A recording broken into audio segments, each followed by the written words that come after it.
Praise the lord. ప్రభువు అయిన యేసు క్రీస్తు నామంలో కూడి వచ్చిన మీ అందరికీ మహోత్సవ మినిస్ట్రీస్ తరపున హృదయపూర్వకమైన వందనాలు తెలియపరుస్తున్నాను. అందరికీ వందనాలు. దేవుడు మిమ్మల్ని దీవించి ఆశీర్వదించునుగాక.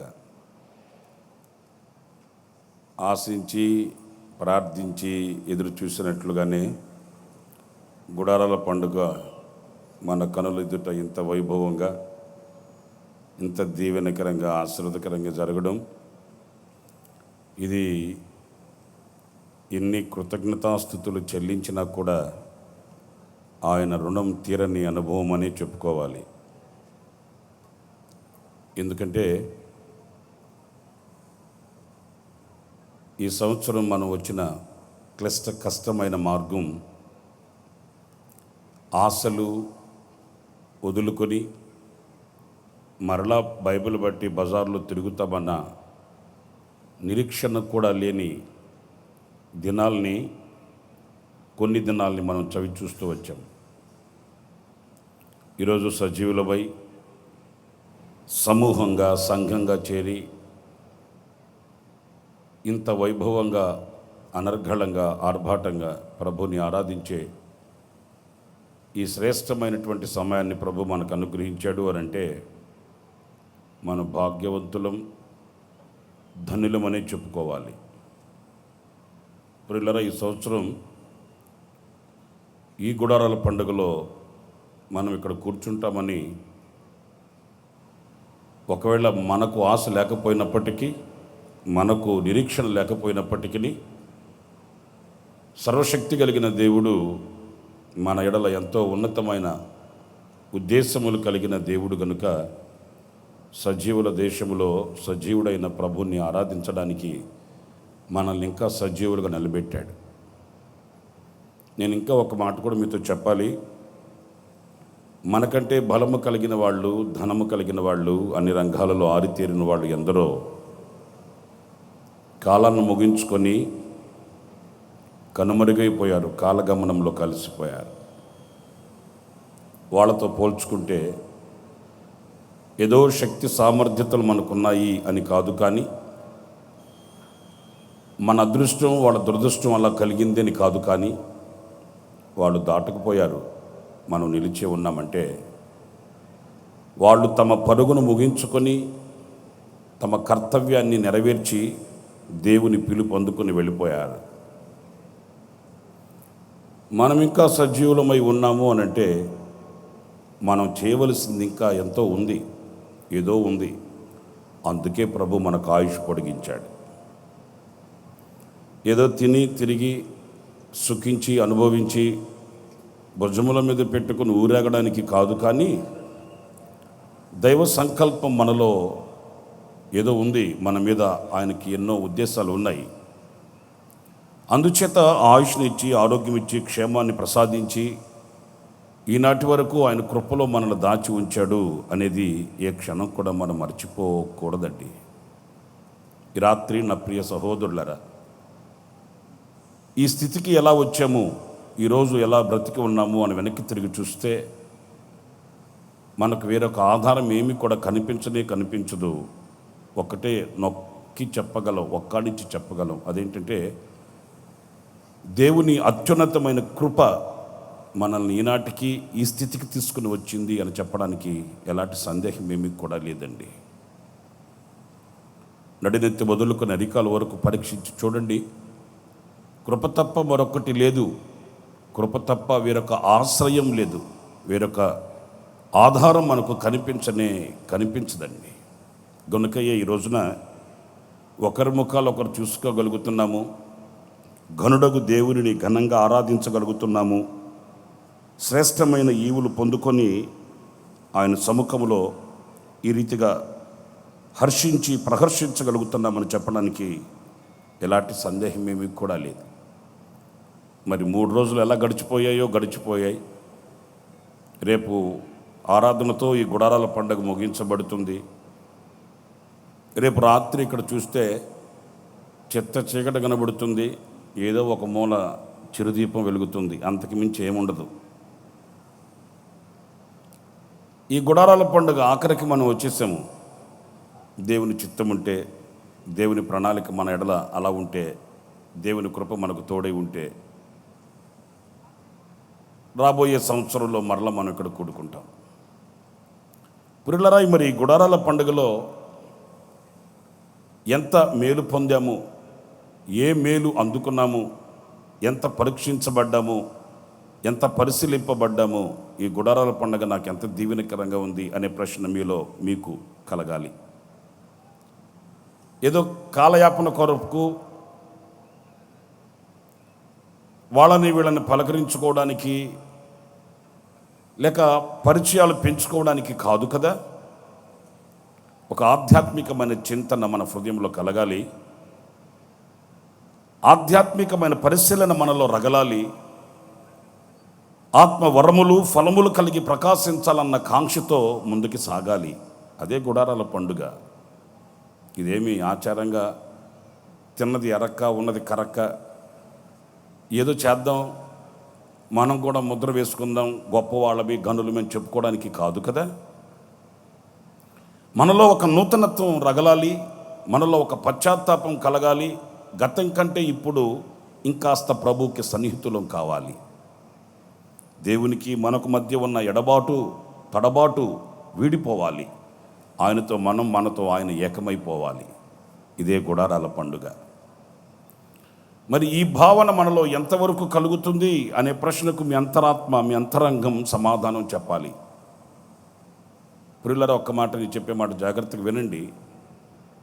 ఆయన కృప మన ఎడల ఎంత చూపించాడు, ఆయన కృపను మన ఎడల ఎంత ప్రత్యక్షపరిచాడు అనంటే, ఈనాటికి ఆయన కృప మనకు వెన్నంటి నీడవలే మనల్ని పురుకొల్పుతూ ప్రోత్సహిస్తూ సహించి భరించి మన భుజముల మీద మోసుకొని వస్తున్నట్లుగానే కనిపిస్తుంది. ఇంతవరకైనా అంటే కానే కాదు. కృపచేత రక్షించబడిన మనం, కృపను పొందుకొని హర్షించుచున్న మనం, ఆ కృపలో విస్తరింపబడాలి, ఆ కృప మన ఎడల విస్తరించబడాలి అని పరిశుద్ధ గ్రంథం చెప్తుందండి. చాలా జాగ్రత్తగా వినాలి. నేను కృపను పొందాను అనంటే, కృప అనేది ఏదో ఒక ఇన్స్ట్రుమెంట్ లేక ఒక వస్తువు కాదండి. అది దేవునిలో ఉన్న ఒక స్వభావం, కనికర స్వభావం. కనికరము, కృప, దయ, వాత్సల్యము ఇవన్నీ మనకు తెలుసు. ఆయనలో ఉన్న ఒక స్వభావం, ఒక గుణగణం అది. ఆ గుణాన్ని మనం అనుభవించాలి. మీకు ఉదాహరణకు చెప్తాను. మన ఆత్మీయ తండ్రి దైవజనులు ఎస్ఎన్ గారు వేదిక దిగి వెళుతున్నారనుకోండి. వాలంటీర్లుగా ఉన్నవాళ్ళు ఎవరు అడ్డు లేకుండా అటు ఇటు వాళ్ళ పని వాళ్ళు చేస్తుంటారు.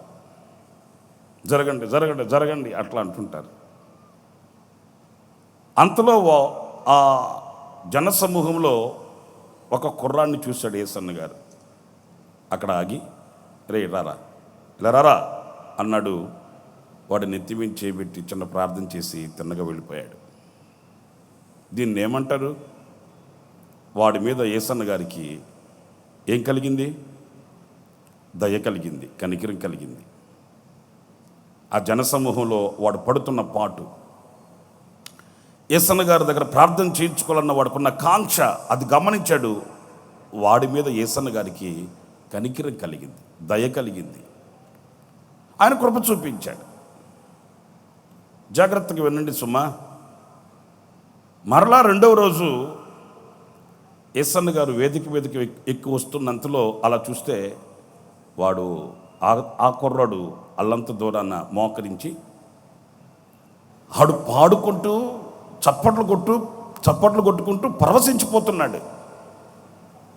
అంతలో మరలా యేసన్న గారు అక్కడ ఆగి ఆయన పిలిచి ఈసారి ఏమన్నాడు తెలుసండి? రే, నువ్వు పాట పాడుతావా అని అడిగాడు. వాడన్నాడు, పాడుతానండి. అలాగైతే రారా నాతో రారా అని వేదిక మీదకి తీసుకుని వచ్చి వాడి చేత ఒక పాట పాడించాడు అనుకోండి. మీరు నాకు సమాధానం చెప్పండి. నిన్న ఆడి మీద కనికరపడ్డాడు, దయ చూపించాడు. ఇప్పుడు ఆ దయ వాడి ఎడల పెరిగిందా తగ్గిందా చెప్పరేంటి? నిన్న చిన్న ప్రార్థనే చేయించుకున్నాడు ఆడు. ఈరోజు వేదిక మీదకి ఎక్కి గళము విప్పాడు, స్వరమెత్తాడు, అంత కృప పొందుకున్నాడు ఆడు. మీకు ఇంకా ఒక మాట చెప్తాను. మూడవ రోజు ఏం జరిగింది? యేసన్న గారు అలా వేదిక మీదకి వస్తున్నప్పుడు వాడు ఆశతో యేసన్న గారి వైపు చూస్తున్నాడు. అంతలో ఈసారి యేసన్న గారు ఏం చేశాడు తెలుసండి? ఆయన చేపట్టుకుని తీసుకొచ్చుకొని యేసన్న గారు ప్రక్కన కూర్చుని పెట్టుకున్నాడండి. అయ్యోయ్! ఇక ఆ ప్రక్కన కూర్చున్న వాడికి ఎలా ఉంటుంది? చూసే వాళ్ళకి ఎంత వింతగా ఉంటుంది అంటే, యేసన్న గారు వాడిపై చూపే ఆ దయ, ఆ కనికరం, ఆ వాత్సల్యం విస్తరిస్తూ వచ్చింది, పెరుగుతూ వచ్చింది. నేను ఒక్క మాట మిమ్మల్ని అడుగుతున్నాను. మనం కృపచేత రక్షించబడిన వారమండి. మరి కృపచేత రక్షించబడిన మనం ఆ కృపలో నిలిచి ఆ కృప మన ఎడల విస్తరించబడినట్లు ఆ కృపను మనం పొందుకొని అనుభవిస్తున్నామా అంటే ఇది ఒక ప్రశ్నార్థకమైన అనుభవం అండి. నేను మిమ్మల్ని విమర్శించేది కాదు, మీరు నన్ను విమర్శించేది కాదు. నాకు నేనుగా, మీకు మీరుగా విమర్శించుకొనవలసిన ఒక వేదిక. నా ఎడల ఆయన కృప విస్తరిస్తూ ఉందా, లేక అక్కడే కృప పొందిన ఆ చోటే నిలిచి ఉన్నానా అనేది ఈ రాత్రి మీకు ఒక ప్రశ్నగా నిలిస్తే ఎన్నో పాఠాలు నేర్చుకోగలుగుతారండి. నేను ఈ మాట కూడా మీతో ఎందుకు చెప్తున్నాను అంటే, పరిశుద్ధ గ్రంథంలో ఈ కృప ఎలా విస్తరించబడుతుంది, ఈ కృప మన ఎడల ఎలా విస్తరించబడి ఆ కృపలో మనం స్థిరపరచబడగలుగుతాము అనేది పరిశుద్ధుడైన పేతురు రాసిన 2వ పత్రికలో మనం చూస్తామండి. చూడండి, పేతురు రాసిన 2వ పత్రిక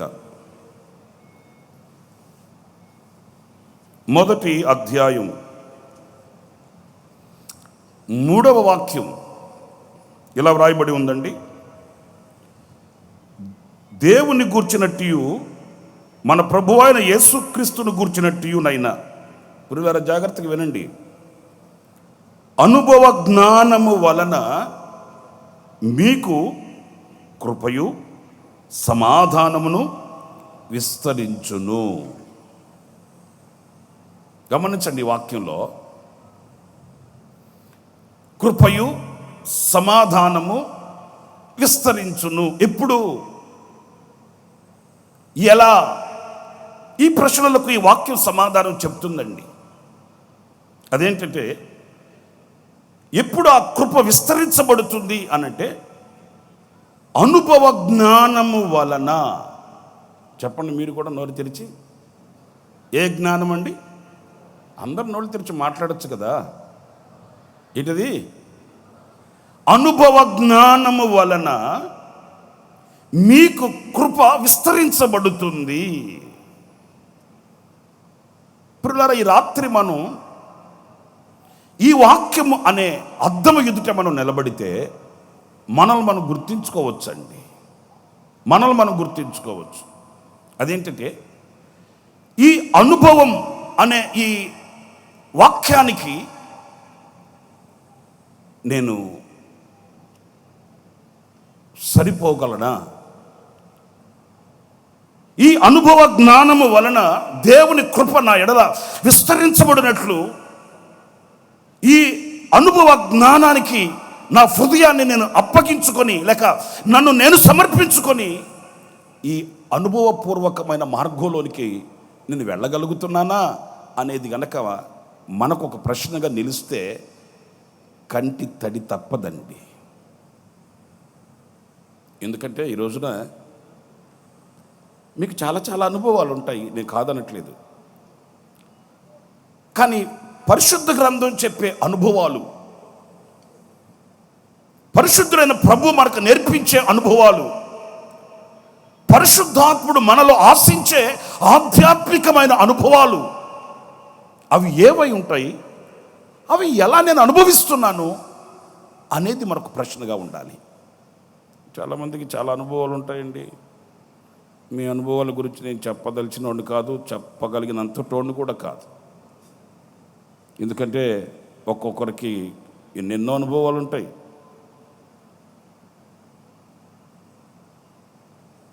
మాది రీసెర్చ్, మీది ఎక్స్పీరియన్స్. మీ ఎక్స్పీరియన్స్ ముందు మా రీసెర్చ్ ఎంతండి? అనేకమైన వాటిలో పలు విధాలైన అనుభవాలు మీకు ఉంటాయండి. అయితే ఏ అనుభవాలు కలిగి ఉంటే మన ఎడల దేవుని కృప విస్తరిస్తుంది, ఏ అనుభవాలు మనల్ని దేవుని కృపకి సన్నిహితులుగా చేస్తుంది, ఎలాంటి అనుభవాలు మనల్ని దేవుని కృపలో స్థిరపరుస్తాయి అనేది మనం పరిశుద్ధ గ్రంథం ద్వారా నేర్చుకోవాలండి.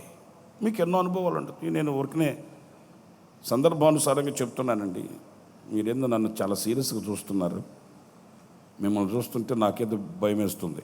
ఎందుకంటే పోలీస్ కేసు పెట్టేటట్టున్నారు మీరు, అంత సీరియస్గా చూస్తున్నారు మీరు. అప్పుడెప్పుడో యేసన్న గారు చెప్తుంటే నేను విన్నానండి. అనుభవం గురించి చెప్తున్నాను. ఎవరో ఒక ముసలమ్మని యేసన్న గారి దగ్గరికి ప్రార్థన చేయించడానికి తీసుకొచ్చారట. సరే, యేసన్న గారు కూడా ప్రార్థన చేద్దామని, రమ్మా దగ్గరికి రా, ప్రార్థన చేస్తాను రా అంటే వచ్చిందట. సరే ప్రార్థన చేద్దాం దగ్గరకు వస్తే ఆమె సొట్ట కంపు అంటారా బాబా, సొట్ట కంపు. వెంటనే అడిగాడట యేసన్న గారు, ఏమ్మా నువ్వు సొట్ట తాగుతావా? ఆమె తడుముకోకుండా చెప్పిందంట, తాగుతావా అంట. వెంటనే ఆయన 38 సంవత్సరాలు సర్వీస్ ఇక్కడ. ఏం సర్వీసు? సొట్ట సర్వీసు. 38 సంవత్సరాల అనుభవం అయ్యా ఇది. యేసన్న గారు అన్నాడట, సరే ఉంటే ఉండిందిలే కానీ నువ్వు మానేయాలమ్మా. ఆమె అంటదట, నాయన ఏంటి అంత తేలిగ్గా మానేయాలమ్మా అంటున్నావు నువ్వు? అది మాటతో మానేసేదా? అంత తేలిగ్గా మానేయడానికి కుదురుతుందా? 38 సంవత్సరాలు పాతకపోయానయా దాంట్లో. నేను పొలానికి వెళితే ఆమె చెప్తున్నట్టు ముసలమ్మ, నేను పొలానికి వెళితే మా రైతులు ఉన్నారు కదా పొలంలో, వాళ్ళకి గాలి కొడుతుంటే చుట్ట ఎలుగక ఆ చుట్టను కాల్చేది చేతగా కాళ్ళకి నన్ను కేకేస్తారు వాళ్ళు. ఓయ్ నాగరత్నం రా అని పిలిస్తే వెళ్తాను, నా చేతికి ఇస్తారు వాళ్ళు. ఆమె చెప్తున్నట్టు యేసన్న గారితో, ఏమయ్యా పాస్టర్ గారు, సుడిగాలిలోనైనా ఒక్క పుల్లతో సుట్టలిగిస్తా నేను. అబ్బో, సుడిగాలిలోనైనా ఆమె చుట్టలిగిస్తుందట. యేసన్న గారేమో సుడిగాలిలోనైనా ఏంటి నా దీపం ఆరిపోదని ఆయన పాడుకుంటుంటే, ఈ సుడిగాలిలోనైనా నా చుట్ట ఆరిపోదని ఆమె పాడుతుంది. మరి అట్లా ఉంది, ఏం చేస్తాను? ఆమె అనుభవం అది. నేను ఆమె సంగతి చెప్తుంటే మీరు కమ్మగా నవ్వారు, కానీ మీ సంగతి ఏంటి? మీకుండే అనుభవాలు ఎలాంటి అనుభవాలు ఏంటి? ఒక్కొక్క దాంట్లో ఒక్కొక్కరు మునిగిపోయారు, డిప్లొమా చేసేసారు మన వాళ్ళు. శనక్కాయలు తిని చేతులు కడుక్కున్నట్టే, ఏం తగునా అన్నట్లు ఏం ఎరగక చేతుల్లో బైబిల్ పట్టుకొని గుట్టుగా గుప్పుడు సప్పుడు లేకుండా వచ్చి పెద్ద ముసుగేసుకుని కూర్చున్నారు ఇక్కడ. ఏంటంటే అనుభవాలు అలాంటివి. ఒక్కొక్కరికున్న ఎక్స్పీరియన్స్, వాళ్ళకున్న అనుభవాలు బయట వాళ్ళని మెప్పించేస్తాయి, మురిపించేస్తాయి. అంతరంగం ఎలా ఉన్నప్పటికీ బాహ్యంగా మాత్రం నటించాలంటే మా నాళ్ళకి ఆస్కార్ అవార్డు ఇచ్చేయాలంతే. అనుభవాలు ఎన్నో ఉంటాయండి, మీకైనా నాకైనా. కానీ వాక్యం అది కాదు చెప్పేది. మనకు కలిగి ఉండవలసిన అనుభవాలు ఏంటి? ఏ అనుభవాలు మనకి కృప విస్తరించేటట్లు చేస్తాయి, మన ఎడల కృప విస్తరింపబడేటట్లు దోహదపడతాయి అనేది వాక్యపు వెలుగులోనికి వెళితే చాలా చక్కటి మాటలు ఉన్నాయండి. నేను 1, 2, 3 మాటలు మీకు పరిచయం చేస్తానండి. తర్వాత మరో సందేశం కూడా ఉంటుంది. అబ్రహాం పాస్టర్ గారు మీకు మరి కొంతసేపు చక్కటి మాటలు అందిస్తారు. నేను కొన్ని మాటలు మీతో చెప్తాను. మనకు ఉండవలసిన అనుభవాలు ఏంటి? కృప విస్తరించబడినట్లు అని అంటే పరిశుద్ధ గ్రంథంలో తిమోతికి పరిశుద్ధుడైన పౌలు రాసిన 2వ పత్రిక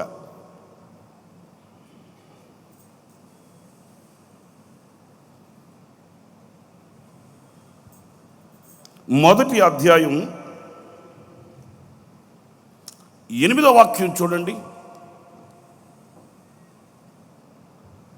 కాబట్టి నీవు మన ప్రభు విషయమైన సాక్ష్యమును గురించి అయినను ఆయన ఖైదీనైన నన్ను గురించి అయిన సిగ్గుపడక దేవుని శక్తిని బట్టి స్వార్థ నిమిత్తమైన శ్రమానుభవంలో పాలువాడువై ఉండుము. చూడండి వాక్యంలో సువార్త విషయమైన శ్రమానుభవములో, ఏ అనుభవం అంటండి? శ్రమానుభవము అంటే శ్రమ యొక్క అనుభవం. ఈ శ్రమానుభవములో నీవు పాలువాడవై ఉండాలి, నీవు తెలిసిన వాడవై ఉండాలి. నీకు ఎన్నో అనుభవాలు ఉండొచ్చు. మాటకారివై ఉండొచ్చు, జ్ఞానశీలుడవై ఉండవచ్చు, ధనము బలము జనము నీకు ఒకవేళ ఎక్కువగానే ఉండవచ్చు. ఏ విషయంలోనైనా ఎంతో జ్ఞానము చేత చాకచక్యంగా నీవు వాటిని జయించుకొని తిరిగి రాగలిగిన ఆ వికాసం నీకు ఉండవచ్చు, కాదనట్లేదు. కానీ ఒక విశ్వాసిగా కృప నీ ఎడల విస్తరింపబడినట్లు మనకు ఉండవలసిన ఒక చక్కటి అనుభవం ఏంటంటే శ్రమానుభవం మనకు ఉండాలంటండి. పురులారా, ఈ వాక్యం దగ్గర మనం తల వంచాల్సిందే, శిరస్సు వంచవలసిందే. ఎందుకంటే శ్రమ అనేది ఈరోజు మన జీవితంలో ఒక చేదైన అనుభవంలా మనం భావిస్తామండి. శ్రమ అంటే అది కఠోరమైన కష్టకాలం అని భావిస్తామండి. శ్రమ తొలగిపోవాలని, సిరులన్నీ మనల్ని ముంచెత్తాలని, సిరి సంపదలతో భోగభాగ్యాలతో అందచందాలతో ఊరంతా ఊరేగాలని, అందరి దగ్గర మన్ననలను ఘనతను పొందుకోవాలని మనసు ఊగిసలాడుతుంటుంది, ఊరట కలిగి మరి ప్రయాసపడుతుంటుంది. కానీ శ్రమలో ఉన్న ఆ ఆశీర్వాదం, శ్రమానుభవంలో ఉన్న దివ్యమైన శ్రేష్టమైన ఆ దైవ కృప ఎలా ఉంటుంది అనేది అనుభవించిన వారికి మాత్రమే తెలుస్తుంది అని వాక్యం చెప్తుందండి. ఒక మాట నేను మిమ్మల్ని అడుగుతున్నానండి,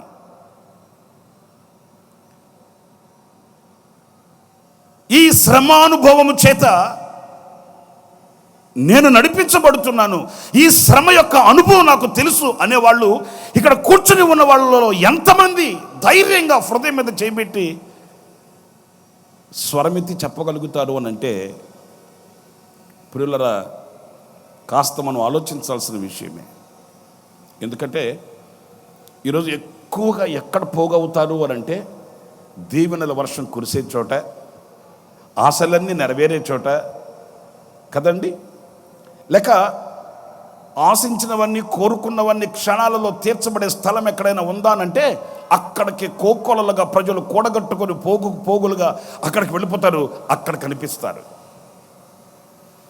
అంతే దేవుడు నన్ను నడిపించే ఈ పవిత్రమైన ఈ యొక్క మార్గంలో శ్రమ అయినా, ఇరుకైనా, ఇబ్బంది అయినా, కష్టమైన, నష్టమైన, ఉన్నవైనా, రాబోవున్నవైనా నేను ఆయన చేతిని పట్టుకొని ఆయన నన్ను నడిపించే ఈ ఇరుకైన మార్గంలో ఆ కృప చేత నేను బలపరచబడాలన్న కాంక్ష ఈ రోజున కొందరిలోనే కనిపిస్తుందండి. ప్రియమైన వారులారా, గమనించండి. నీవు ఈరోజు ఇంకొక మాట కూడా చెప్తున్నాను. ఏ శ్రమ చేత నీవు నలపబడుతూ, ఏ ఇబ్బంది చేత పుట్టుమ వేయబడుచు, ఎన్ని కష్టాలు నష్టాలు నిన్ను వేధిస్తూ ఉంటే అల్లాడిపోతూ తల్లడిల్లిపోతూ గుండె గుప్పిట్లో పెట్టుకొని ఒకవేళ ఇదిగో ఈ రాత్రి ఈ సందేశం నీ వింటూ ఉన్న ఎడల నా దేవుని వాక్కు నీతో చెప్తున్న ఒక చక్కటి అభయ వాక్కు ఏంటంటే, ఈ శ్రమ, నీవు అనుభవించే ఈ శ్రమ నీ ఎడల ఆయన కృప విస్తరించబడుటకు మాత్రమే, విస్తరించబడుటకు మాత్రమే. స్తోత్రం. నేను ఇంకా ఒక విశదీకరణగా మీతో చెప్పాలంటే, దేవుని కృపను మనకు చేరవేసే ఒక వాహనం, ఒక సాధనం. మరలా చెప్తున్నానండి, దేవుని కృపను మనకు చేరువ చేసే, దేవుని కృపను మనకు చేరవేసే ఒక వాహనం, ఒక సాధనం శ్రమ. శ్రమ పడుతున్న వారు కృంగిపోకూడదండి. శ్రమలలో పుటము వేయబడుచున్నవాడు విశ్వాసమందు హీనుడు కాకూడదండి. శ్రమ కలిగిన నాడు నీవు యోచించవలసింది, శ్రమ కలిగిన నాడు నీవు గుర్తించుకోవలసింది ఏంటంటే, దేవుని కృప నా ఎడల విస్తరించడానికి ఆయన సంకల్పించిన ఒక సంకల్పం ప్రారంభమైంది అని ఆ శ్రమయందు సంతోషించగలిగిన వారమే కానీ కృంగిపోవలసిన వారం కాదండి. ప్రియులారా, మోషే గురించి మనం చదువుతాము, చాలాసార్లు చదువుతుంటాం. ఆయనకి సకల విద్యల యందు ప్రావీణ్యత ఉంది, టాలెంటెడ్ పర్సన్. ఏమీ చేయలేక మందమతిలా ఉన్న వ్యక్తి కాదండి. ఐగుప్తులో ఉన్న సకల విద్యల యందు ప్రావీణ్యత కలిగిన వ్యక్తి. అంతేకాదు, ఒక ఐశ్వర్యంలో పెరిగిన వ్యక్తి, ఐశ్వర్యాన్ని అనుభవించిన వ్యక్తి, తనకంటూ కొదువ లేదు అన్నట్లుగా ఒక ఉన్నత స్థితిలో ఉన్న మోషే ఒకే తీర్మానం చేసుకున్నాడు. ఈ అల్పకాల పాప భోగము కంటే ఏమనుభవించుట మేలట, ఏమనుభవించుట మేలట? శ్రమ అనుభవించుట, శ్రమ అనుభవించుట. ఎందుకు శ్రమ మీద ఆయనకి దృష్టి వెళ్ళింది అంటే, ఇన్ని అనుభవాలు నాకున్న, ఐగుప్తులో ఉన్న సకల విద్యల యందు ప్రావీణ్యత కలిగిన అనుభవం నాకు ఉన్న ఈ శ్రమానుభవమే లేకపోతే దేవుని దగ్గర నాకు ప్రతిఫలం ఎలా కలుగుతుంది? ఇన్ని అనుభవాలు కలిగి దేవుని దగ్గర నేను కృపను పోగొట్టుకుంటే, దేవుని కృపను పొందుకోలేకపోతే, ఆయన కృపణ ఎడల విస్తరించకపోతే, ఆయన కృపకు నేను పాత్రులను కాకపోతే ప్రయోజనం ఏంటి? నాకు శ్రమానుభవం కావాలి. ఈ రాత్రి కూర్చొని ఉన్న మీకు కూడా ఒకవేళ కథలలేక మెదలలేక ముండ్లతో గొచ్చపడుతూ,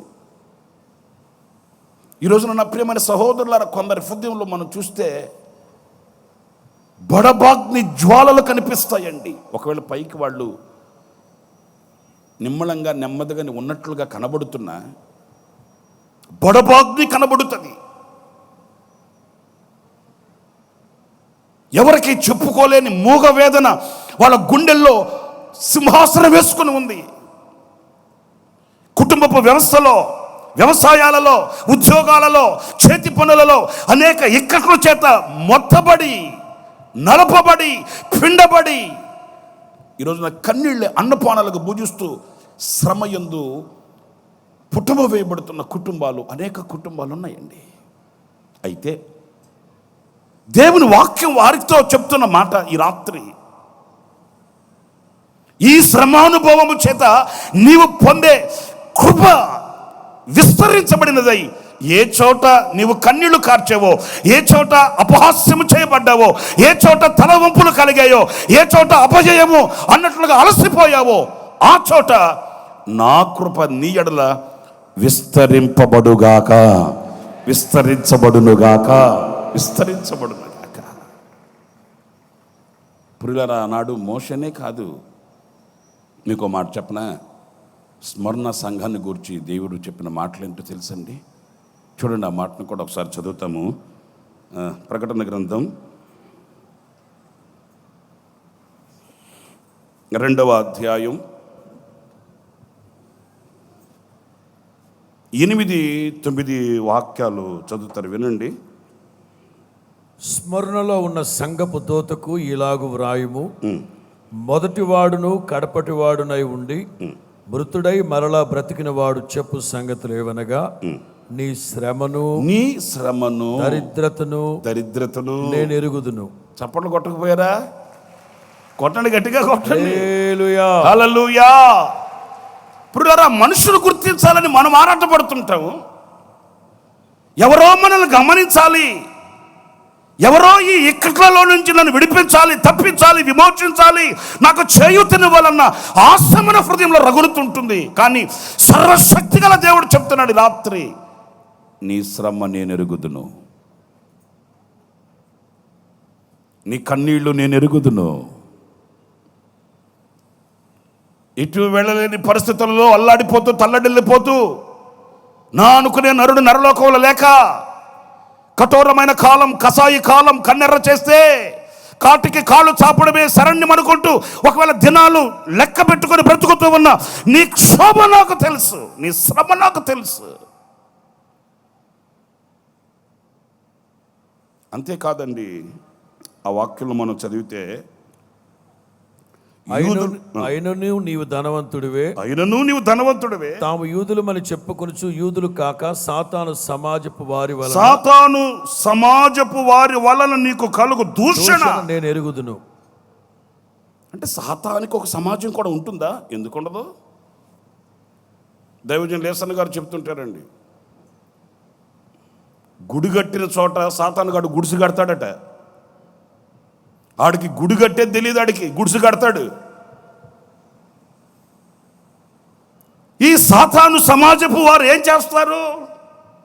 దూషణ పాలు చేస్తారండి. ఈ సాతాను సమాజపు వారు ఏం చేస్తారు? నిందల పాలు చేస్తారండి. అలజడులను రేపుతారు, హృదయంలో ఆవేదన కలిగిస్తారు. ఈ సాతాను సమాజము వారి వలన కలిగే ఆ దూషణ నేను ఎరిగి ఉన్నాను, నాకు తెలుసు. ప్రియా దేవుని బిడ్డలారా, మనం ఆరాధించే మన ప్రభువు అయిన యేసుక్రీస్తు ఎవరు అనంటే, ఆయన ఎక్కడో కూర్చుని మనకు దూరాన నిలిచి, మనకు ఆయనకి చాలా ఎడమ, ఆయనకి మనకు చాలా దూరం ఉంది, ఎప్పుడో సంవత్సరానికి ఒకసారి వెళ్ళి మనం ఆయన కనబడి రావాలి అన్నంత దూరాన్ని నిలిచిన వాడు కాదండి, కాదండి. నీవు కన్నీళ్లు కారుస్తూ ఉంటే నీ కన్నీళ్లు తుడవడానికి నీ ప్రక్కనే నిలిచే సర్వశక్తి గల దేవుడండి మన ప్రభువు ఆయన యేసుక్రీస్తు. మనకు ఆయనకి ఎంత దూరం అని చూస్తే, ఆయన చెయ్యి చాపి మన కన్నీడు తుడిచేంత దూరమేనండి. మన ప్రార్థన మందిరానికి ఒక సహోదరి వస్తుంది, నేను చాలాసార్లు చెప్తుంటాను. ఆమె ఒక గవర్నమెంట్ ఎంప్లాయీ. ఇప్పుడు ఆమె ప్రభు నమ్ముకుంది, ప్రభు సన్నిధికి రావడం ప్రారంభించింది. చిన్న విషయం చెప్తాను. ఆమె దేవుని మందిరానికి వస్తుంది, ప్రభు నమ్ముకుందని వాళ్ళ ఇంట్లో వాళ్ళు ఆమెను వెలివేశారండి. ఒకవేళ ఆ సహోదరి మీ మధ్యలో కూర్చొని ఉంటుంది అనుకుంటున్నాను నేను. మీ అందరి ప్రయోజనార్థమై, మీ అందరికీ ప్రయోజనకరంగా ఉండేటట్లు వేదిక మీద చెప్తున్నాను ఈ విషయాన్ని. ప్రభు నమ్ముకుందని, ప్రార్థన చేస్తుందని, సత్య దేవుని సన్నిధిలో ఆమె ఎదుగుతుందని ఆమెను వెలివేశారండి. వెలివేయడం అంటే ఏంటి? నీకు నాకు సంబంధం లేదు, మీ ఇంటికి నేను వెళ్ళిపోవచ్చు, అలా కాదండి. బాధాకరమైన విషయం నేను చెప్తున్నాను, జాగ్రత్తగా వినండి. ఆమె ఇంట్లో, ఆమెకి 2 పిల్లలు ఉన్నారండి. ఆమె ఇంట్లో ఆమెతో ఎవ్వరు మాట్లాడరండి, ఎవ్వరు మాట్లాడరండి. భర్త మాట్లాడడు, అత్తామామలు మాట్లాడరు, ఇరుగు పొరుగు ఎవ్వరు మాట్లాడరండి. సరే పోనీలే, ఆమెకి 2 పిల్లలు ఉన్నారు, చిన్న పిల్లలండి. కనీసం ఆ చిన్న పిల్లలు కూడా, తమ కడుపున పుట్టిన బిడ్డలు కూడా మమ్మీ అంటూ దగ్గరకు రాకూడదండి. ఏంటి ఆమె చేసిన తప్పు అంటే, ప్రభువుని నమ్ముకుంది అంతే. ఈ గుడ్డి లోకం ఏంటో మనకు అర్థమై సావదు. కానీ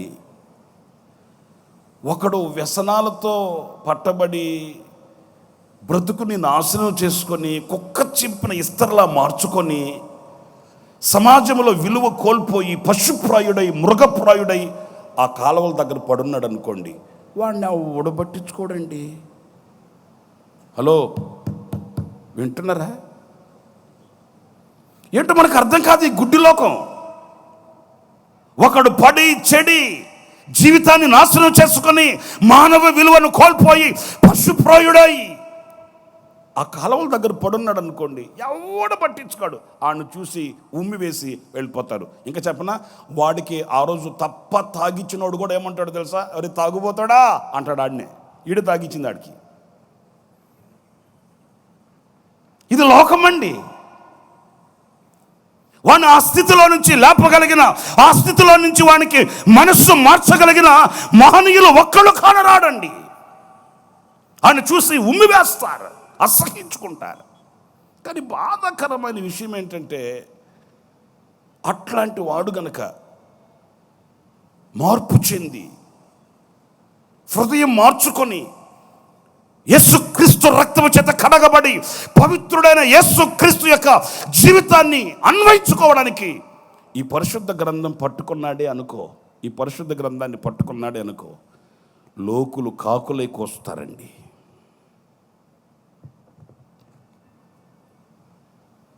ఆడు చెడి పడి ఉంటే ఒక్కడ పట్టించుకోడే.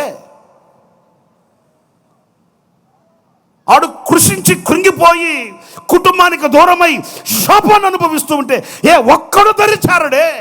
కానీ వాడు మారి గనక పరిశుద్ధ గ్రంథమే పట్టుకుంటే, వాడి జీవితాన్ని మార్చుకుంటే, వాడి హృదయంలో వెలుగు ప్రసాదించబడితే, వాడి జీవితం సమాజంలో సాక్షిగా నిలబడితే, ఓర్చుకోలేని గుడ్డి లోకం అండి. నా ప్రియ సహోదరులారా,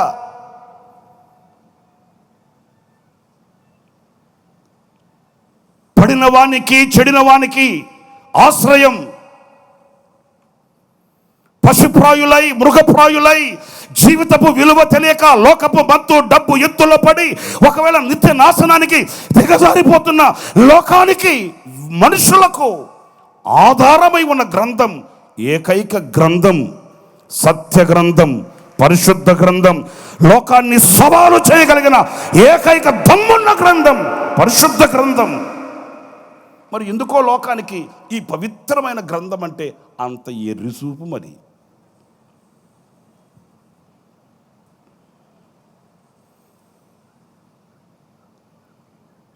మనిషికి మృదువైన మనస్సును ప్రసాదించి,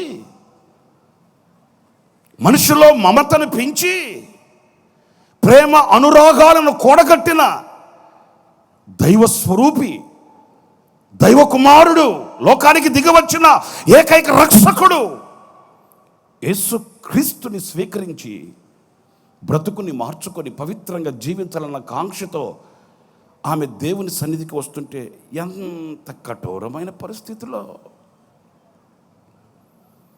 ప్రియులకు ఒక మాట చెప్తాను. ఇంకా బాధాకరమైన విషయం ఏంటంటే, వాళ్ళ ఇంట్లో ఆమె నేను ఆశ్చర్యపడ్డానండి. ఆమె భోంచేసే పళ్ళెము, ఆమె నీళ్లు తాగే గ్లాసు చూడండి. మనుషులేనండి వీళ్ళంతను, మనుషులేనండి.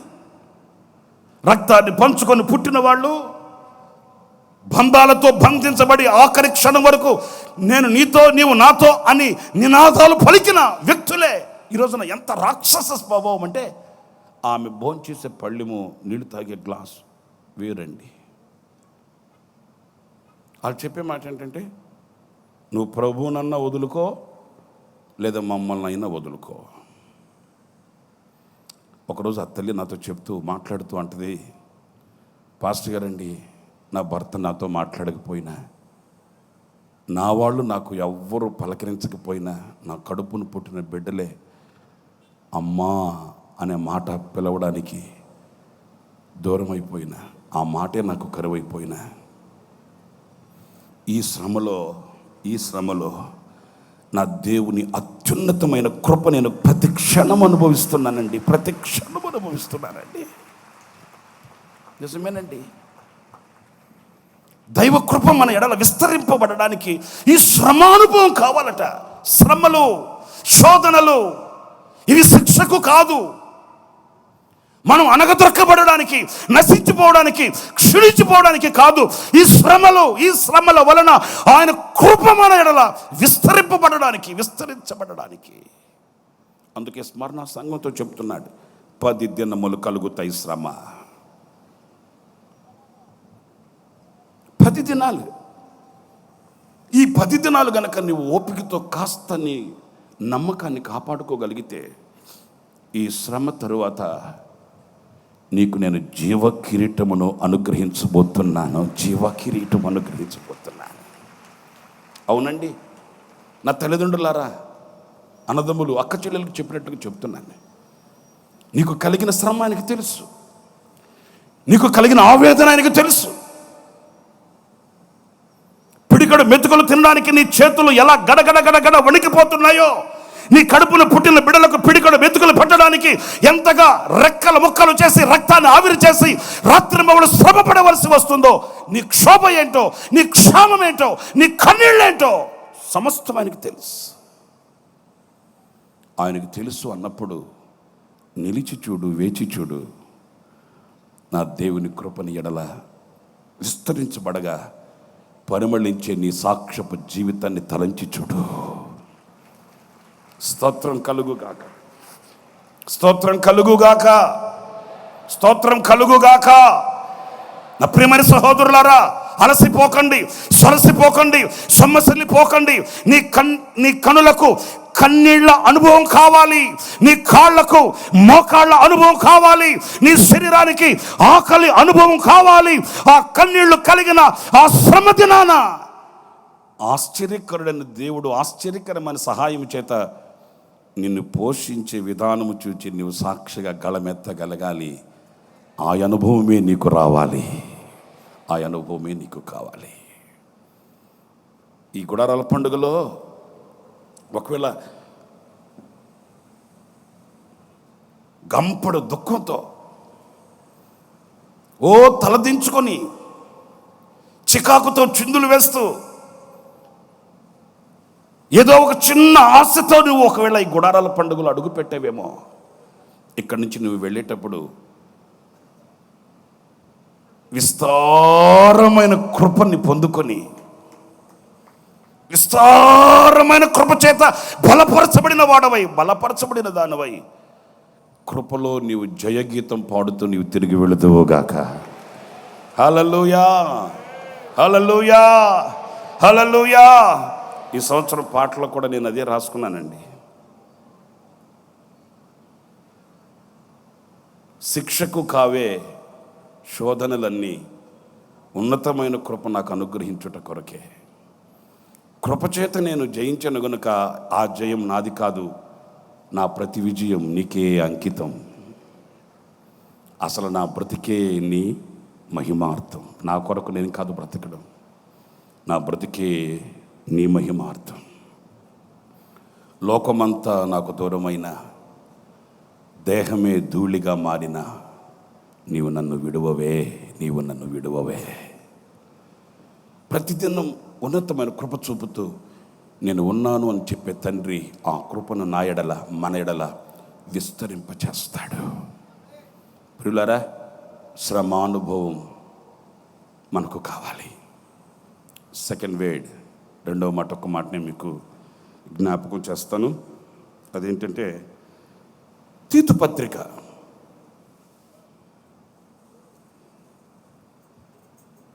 2వ అధ్యాయం 2వ వాక్యం అండి. ఏలయనగా వృద్ధులు మితానుభవము గలవారై ఉండాలి. చాలండి, మితానుభవము గలవారై ఉండాలంటండి. అంటే అర్థం ఏంటి? మితము కలిగిన వారై,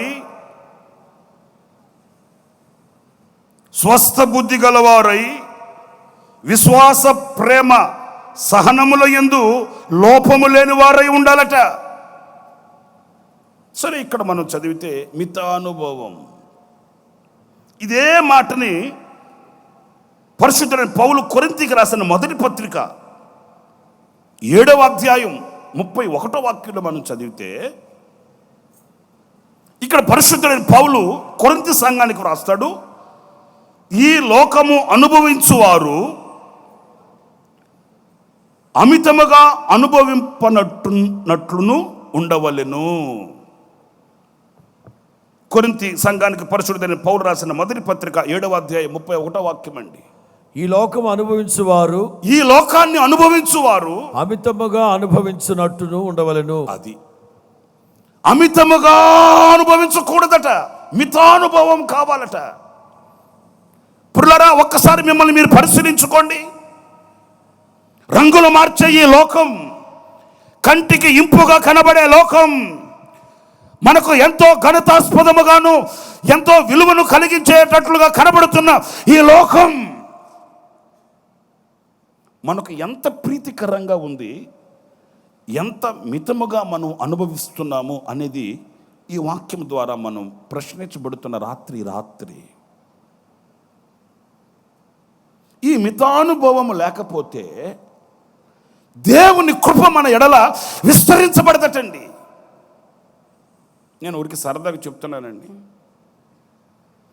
ఇక్కడ అమరావతి దాటాక జుడుగు అనే ప్రాంతం ఉందండి.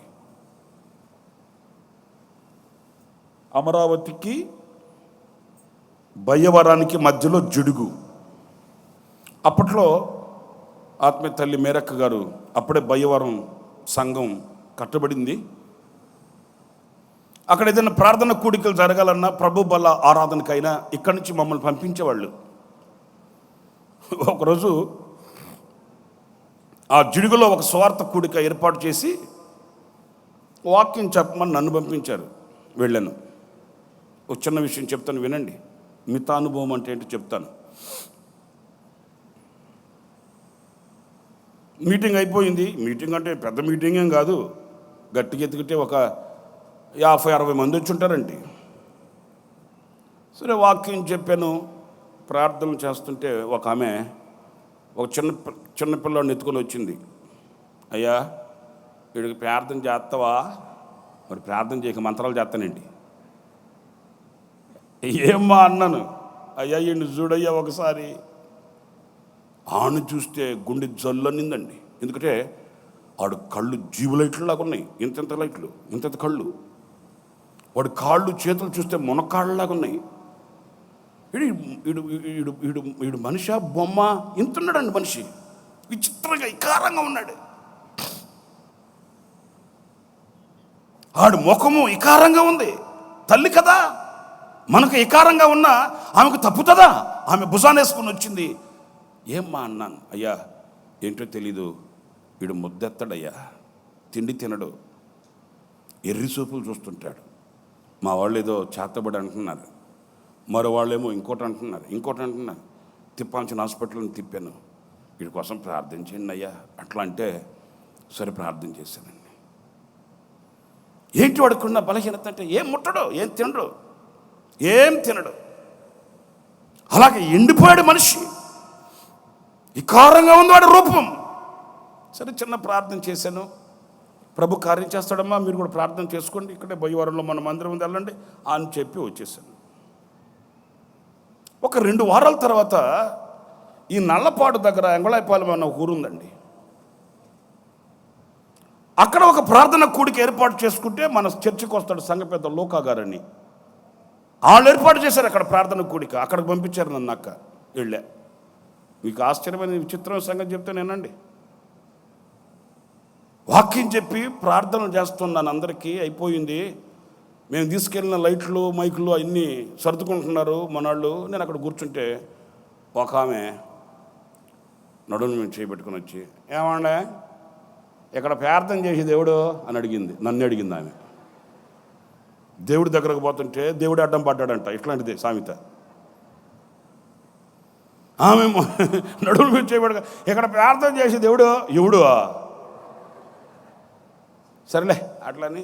ఏమ్మా అన్నాను. మా ఇంటికి వచ్చి కొంచెం ప్రార్థన చేస్తావా అని. నాకు ఎక్కింది కిక్కు. నేను అడిగాను, ఏమ్మా నువ్వేమన్నా సోనియా గాంధీ మనవరాలువా కూతురువా? అరే, ఇంతమంది వచ్చారు, వాక్యం విన్నారు, ప్రార్థనలు చేయించుకున్నారు, వెళ్ళారు, నీకు ఒక్కదానికి సపరేట్గా నేను ఇంటికి రావాలేంటి? నా దగ్గరికి రా, ప్రార్థన చేస్తాను అన్నాను. ఆమె అలా నిలబడి, నాకు కాదండి మా అబ్బాయికే అనింది. మీ అబ్బాయి అయితే ఆయన రాజీవ్ గాంధీ మనోడు అయింది. రాజీవ్ గాంధీ కొడుక, రాజీవ్ గాంధీ మనోడా, తీసుకురాబా అట్లా అంటే అంట వెళ్ళింది ఆమె. మీకు ఒక ఆశ్చర్యమైన సాగం చెప్పనా? ఒక 5-6-7 నిమిషాలకి ఒకడిని పొట్ట మీద ఆమె ఇట్లా ఎత్తుకొని మోయలేక మోసుకొచ్చిందండి. వాడిని చూస్తే పిల్లాడిలాగా లేడు, పాపకాన్ని బస్తాలాగా ఉన్నాడు. ఓరే బాబోయ్, వాడు చేతులు దిమ్మిలాగా ఉన్నాయి, వాడు కాళ్ళు దిమ్మిలాగా ఉన్నాయి, వాడు తలకాయ అయితే తాటికే తలకాయ, ఎంతలా తలకాయ. ఈడోవడరా బాబు, వీడు చంద్రమండలం నుంచి డైరెక్ట్గా ఊడిపడ్డట్టున్నాడు రా ఈడు. అమ్మా ఎవడమ్మా ఈడు అంటే, ఈడికేనండి ప్రార్థన. మరి ఏంటమ్మా అన్నాను. ఆమెనింది, మరి అందుకే వస్తావా ఇంటికని అడిగిందే అని. నాదిలేమ్మా తప్పు, నాది. నాకు పాపకాన్ని బస్తా అని చెప్పుంటూ వచ్చిండేవాడినిగా. మోయలేక వచ్చింది. ఏంటమ్మా అంటే ఆమె చెప్పింది, అయ్యా వీడికి మిత్రం తెలియదు బాబా. నీకు అర్థమైందా నేను చెప్పిన మాట? వీడికి మిత్రం తెలీదు. కొండ దగ్గర కూర్చున్నాడంటే మనం 2 చేతులు పెట్టి లేపిన దాకా తింటానే ఉంటాడు వీడు. ఇట్లా ఉన్నాడు చూడయ్యా, ఊరిపోయాడు వీడు, కదలలేడు, మెదలలేడు, ఎత్తుకోపోవాలి. వీడికి మిత్రం తెలియదు. ఏదైనా స్టార్ట్ చేశాడంటే ఆపే తెలియదు వీడికి. ఎక్కడ పడ్డవాడు అక్కడే ఉంటాడు, కానీ అక్కడి నుంచి లేచి కదలలేడు. కారణం మితము లేని పరిస్థితి వాడిని ఆ స్థితికి తీసుకుని వచ్చేసిందయ్యా. నేను ఆడి సంగతి చెప్తుంటే బాబో పళ్ళన్నీ బయటపెట్టి నవ్వుతున్నారే. మన సంగతి ఏంటి? ఎందుకు ఈరోజు కదలలేకపోతున్నాం విశ్వాస జీవితంలో? విశ్వాసంలోని అధిక విశ్వాసంలోనికి, పరిశుద్ధతలోని అధిక పరిశుద్ధతలోనికి, క్రీస్తుకు కలిగిన సమానమైన సంపూర్ణతకి ఎందుకు కదిలి వెళ్ళలేకపోతున్నాం? అమితముగా స్నేహించి, లోకాన్ని ప్రేమించి, మితము తెలియక అమితముగా లోకాన్ని వెంబడించి, మనలో ఉన్న ఆ దైవ శక్తిని పోగొట్టుకొని ఈరోజు కదలలేని పరిస్థితి. నా ప్రియమైన సహోదరులారా, దైవ కృపని ఎడల విస్తరించబడాలి. అది శాశ్వతమైన కృపగా మార్చబడాలి. ఉన్నతమైన కృపగా నీ వెన్నంటి నడవాలి అని అనుకుంటే, ఈరోజు నీవు లోకాన్ని ఎలా స్నేహిస్తున్నావు? మితముగా చూడండి, మన పితరుల గురించి వ్రాయబడిన మాటలు మనం చదువుతాం చాలాసార్లు. పాలు తేనెలు ప్రవహించే దేశానికి తీసుకుని వెళ్ళాడట దేవుడు. ఎవరిని? నోళ్ళు తెరిచి మాట్లాడచ్చుగా ఏంటి? ఎవరిని? పాలు తేనెలు ప్రవహించు దేశానికి తీసుకెళ్ళి పెట్టాడట మన పితరుడైన అబ్రహాం గారిని. పాలు తేనెలు ప్రవహించు దేశంలోనికి ఆయన తీసుకుని వెళ్ళి, అనుభవించు రాజా, అనుభవించు అంటే ఏంటి? మనం గనకైతే ఆదివారం ఇంత పెద్ద సాక్షికం చెప్పి ఉండేవాళ్ళమే. నేనైతే ఒకప్పుడైతే దెబ్బ గుంటలు మురికి పేరికలాగా ఉన్నదాన్ని, మురికి పేరికలాగా ఉన్నవాడిని, ఈరోజు దేవుడు నన్ను ఎత్తి పెట్టాడయ్యా. ఎక్కడ? ఇంత పెద్ద సాక్షికం చెప్పి అర్థమవుతుందా? ఇంక నింగి నేల తెలియకుండా కనులు మెడకలెక్కి, అమ్మా కొంతమంది మాటలు చూస్తే మనకు ఆశ్చర్యం కలుగుతుందిరా బాబా. ఒకప్పుడు మన పరిస్థితి ఏంటి, ఇప్పుడు మన పరిస్థితి ఏంటి? కొంచెమైన ఇంకిత జ్ఞానం కూడా ఉండదండి కొంతమందికి. ఆమె ఎవరు అనిందంటలేండి, వాట్ కటీల్స్ అనిందంట. స్థితి మర్చిపోయింది. ఉదయాన్నే వెళ్ళి చింత చెట్లు ఎక్కి, చింత చిగురు కోసి ఊర్లోకి వెళ్ళి అమ్ముకునేదట. చింత చిగురు అటుకి ఆకేస్తే కొనుక్కునేవాళ్ళు ఎవరో, ఎంత అమ్ముతుంది, ఎంత కొంటారు, ఎంత ఆదాయం ఉంటుందండి దాంట్లో. ఆ పని ఏంటంటే ఉదయాన్నే వెళ్ళి చింత చిగురు కోసి చింత చిగురు అమ్ముకొని పూట గడిచేది. కాలం కలిసి వచ్చింది, మరి ఏం చేస్తాం? మనకు ఏం తెలిసేంటి? కాలం కలిసి వస్తే ఎట్లాగా ఉంటుంది? ఆ దుబాయ్ సెట్ వచ్చి ఆమెను పెళ్లి చేసుకుని వెళ్ళాడంట. ఆనవాళ్ళు అడగొద్దు, అడ్రస్ అసలే అడగొద్దు నన్ను. ఆ దుబాయ్ సెట్ వచ్చి పెళ్లి చేసుకున్నాడట. ఓ 10-15 సంవత్సరాల తర్వాత మరలా వాళ్ళు ఊరు వస్తుంటే చింత చెట్లు కనబడుతుంటే ఆమెనిందంట, ఏమండి ఆ చెట్లకి వంకరగా ఉంటున్నాయి ఏంటండి అనిందంటండి. నేను కనుకైతే మాడు బగిలిందాక దండేవాడిని అండి, గుర్తొచ్చిందాక దండేవాడిని. నాకు తెలుసండి, ఐ నో నాకు తెలుసండి. ఏంటి చెప్పు, చింతకాయలు అనిందాక దండేవాడిని. ఆడు పాపం దుబాయ్ సేటు కనుక ఆడికి ఏం తెలుసు? అమ్మో, స్థితి మర్చిపోతే ఎట్లాగండి? అరే, ఒకప్పట్లో మన కడుపు ఎంత ఆకలితో అల్లాడింది. ఒకప్పుడు చిన్ని చేతుల్లో చిల్లర పైసలు లేక ఎలా చింతతో కుప్పకూలిపోయాము. ఒకప్పుడు ఎవరి వైపు మన చేతులు చాపితే ఏదైనా సహాయం కలుగుతుందని ఎలా బ్రతికిన బ్రతుకుని మనం మర్చిపోతే ఎలాగండి? ఈ రోజున ఒకవేళ ఒంటి నిండా బట్ట ఉండవచ్చు, నోటి నిండా మాట ఉండవచ్చు, నీ కాళ్ళకు తడి తగలకుండా మట్టి తగలకుండా నడవగలిగిన ఉన్నత స్థితి ఈ రోజున నీకు కలిగి ఉండవచ్చు. కానీ అది ఎంతవరకు అండి? మర్చిపోకూడదండి. నా ప్రియ సహోదరులారా, మీరు మరోలా భావించకండి, మరోలా ఆలోచించకండి. ఈ నా మాటలు సహృదయంతో అంగీకరించాలని, ఆలకించాలని, అర్థం చేసుకోవాలని చెప్తున్నానండి. ఏ స్థితిలో, ఏ పరిస్థితులలో, ఏ స్థితిగతుల మధ్యలో ప్రభు మనల్ని నడిపినప్పటికీ ఆ పూర్వపు స్థితిని ఏనాడు మర్చిపోకూడదండి. అందుకే ఒక సంవత్సరం నేను రాసుకున్నాను, ఆకాశమందుండి ఆశీర్వదించితివి, అభాగ్యుడనైన నేను కనికరింపబడి తిని.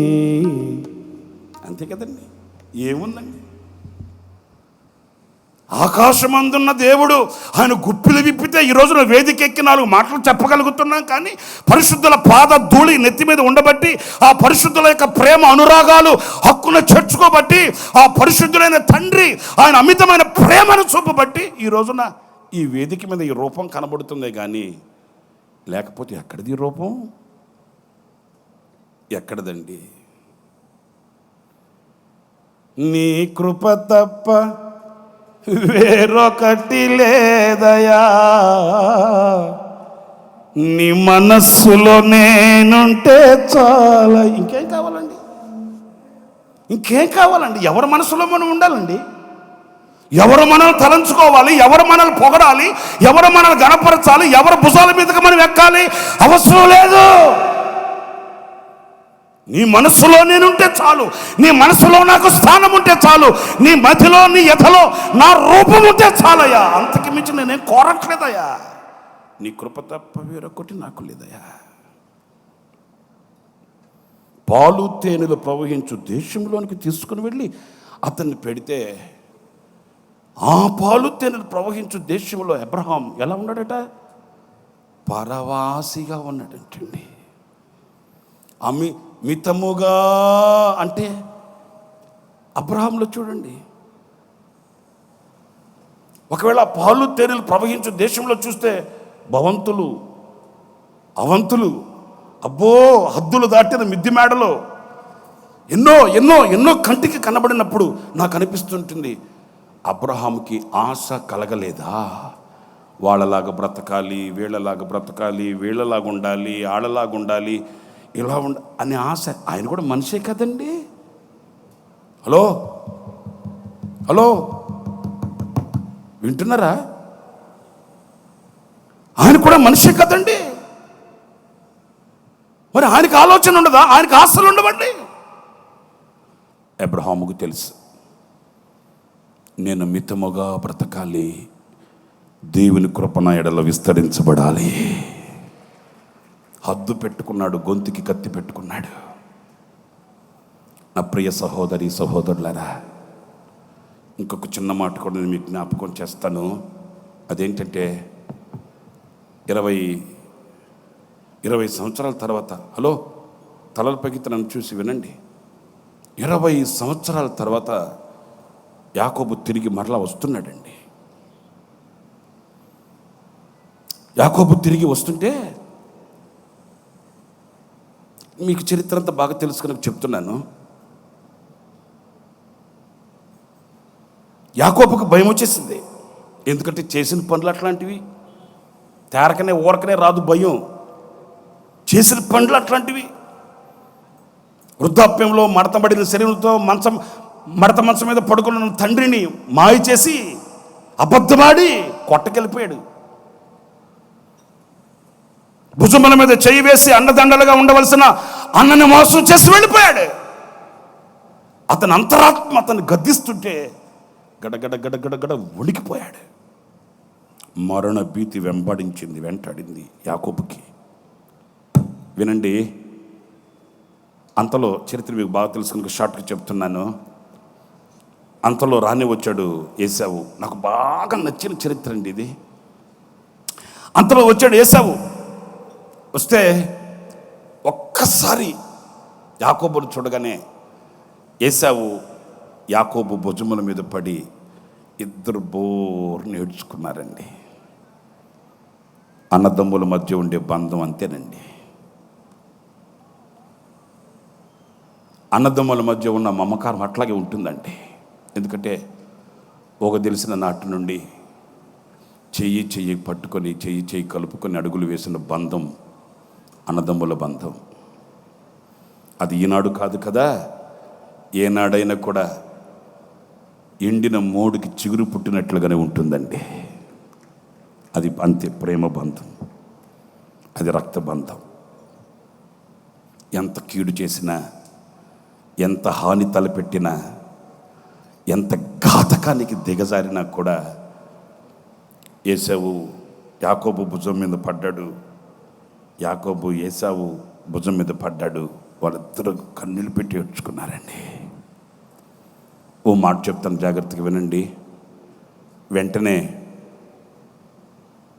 ఏశావు అడిగాడు, తమ్ముడు వీళ్ళంతా నీకేమవుతారు అంటే ఏశావు అన్నాడు, నీ దాసుని కటాక్షం, నీ కటాక్షం నీ దాసుని మీద ఉండునుగాక. వీరంతా దేవుడు నాకు ఇచ్చిన స్వాస్థ్యం. రైట్, సరే. కానీ ఆ ఎదురుగా వస్తున్న మందలు మేకలు ఇవంతా దేనికి? జాగ్రత్తగా వినండి సుమా. యాకోబు అన్నాడు, మరి ఏంట్రా అన్నయ్య చెప్పరా, నీకు నేను ద్రోహం చేశాను కదా, నీకు నేను అన్యాయం చేశాను కదా, నీకు నేను మోసం చేశాను. రే అవన్నీ ఇప్పుడు ఎందుకురా? కాదన్నయ్య, మరి 20 సంవత్సరాలు నేను వెళ్ళిపోయాను.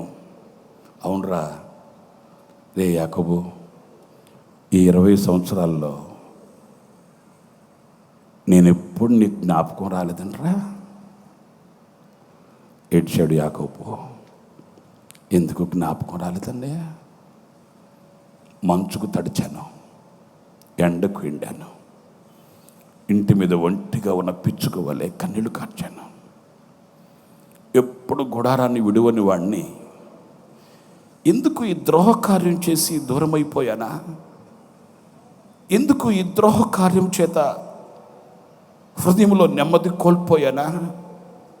తల్లిదండ్రుల ప్రేమకు నోచుకోలేక, అన్నదమ్ముల ప్రేమకు నోచుకోలేక అనాథనైపోయానా? చాలాసార్లు అల్లాడిపోయానన్నా. సరే కానీ వెళదాం పద. జాగ్రత్తగా వినండి ప్రియులారా.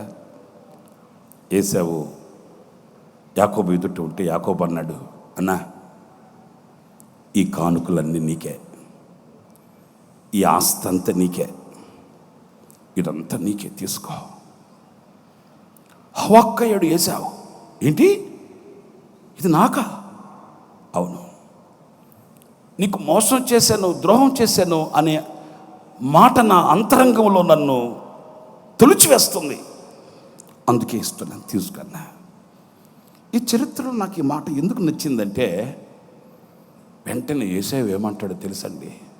వాస్తవంగా ఏమని ఉండాలంటే, రే నా ఆశీర్వాదాలు కొట్టకెళ్ళిపోయి ఇంత ఆస్తి సంపాదించుకున్నావు, ఇంత దీవెన, రే నా దీవెన చేత, నా ఆశీర్వాదం చేత, నా జ్యేష్ఠత్వం చేతనే కదా ఇంత సంపాదించింది. మరి ఇంత సంపాదించుకొని ఈ కొంచెమేనట్రా నాకు ఇవ్వాల్సింది నువ్వు? రే ఆడపిల్లలు కలిగిన ఉండరా, వాళ్ళని చదివించుకోవాలి, పెళ్లి పేరటాలు చేయాలి, వాళ్ళని ఒక ఇంటి వాళ్ళని చేయాలి, ఇంకేమన్నా ఇవ్వరా? నా స్వాస్థ్యంతో సంపాదించుకున్న వాడివి కదా, ఇంకా ఇవ్వరా అని అని ఉండాలండి. కానీ ఏశావు అంటాడు, తమ్ముడు నాకెందుకురా ఇవన్నీ. వింటున్నారండి? నాకెందుకురా ఇవన్నీ. పురులరా, హృదయానికి అంతరంగానికి ఒక ఉజ్జీవాన్ని కలిగించే, ఒక పోతాన్ని నేర్పించే మాట ఏంటంటే, ఏశావు అంటాడు, నా దేవుడు స్తోత్రం కలుగుగాక, నా దేవుడు, నా తోబుట్టివి, నీవు నన్ను మోసం చేసిన, నన్ను కన్న తండ్రి నాకు వట్టి చేయి చూపించిన నా దేవుడు నాకు వట్టి చేయి చూపించలేదురా. నా దేవుడు నాకు చాలినంత నాకు అనుగ్రహించాడురా. గట్టిగా చప్పట్లు ప్రభువుకి, స్తోత్రం కలుగుగాక, హల్లెలూయా. చాలినంత. నీవు చిన్ననాటి నుండి దీవెన దీవెన దీవెన జ్యేష్ఠత్వం అనుకుంటూ పరుగులు తీసి మోసాలు చేశావు, దగాలు చేశావు. కానీ ఏ మోసం చేయకపోయినా, ఏ దగా నేను చేయకపోయినా, దేని మీద ఆశ పెట్టుకోకపోయినా, సర్వశక్తి కలిగిన దేవుడు నాతో ఉన్నాడు కనుక నన్ను ఒంటరిని చేయలేదురా. నాకు బాగా నచ్చింది చాలినంత. చాలినంత అంటే ఎంత?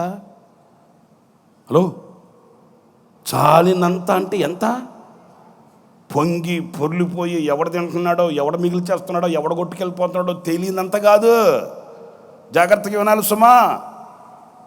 చాలినంత అంటే నీలాగా ఆస్తిపాస్తులు, అంతస్తులు, మిద్ది మేడలు, మేకలు, గొర్రెలు, ఈటెలు, డాళ్ళు, గుర్రాలు, భార్యలు, పిల్లలు ఇంతమంది నాకు లేకపోయినా చాలినంత అంటే ఏ దినమునకు కావలసినంత ఆ రోజుకి.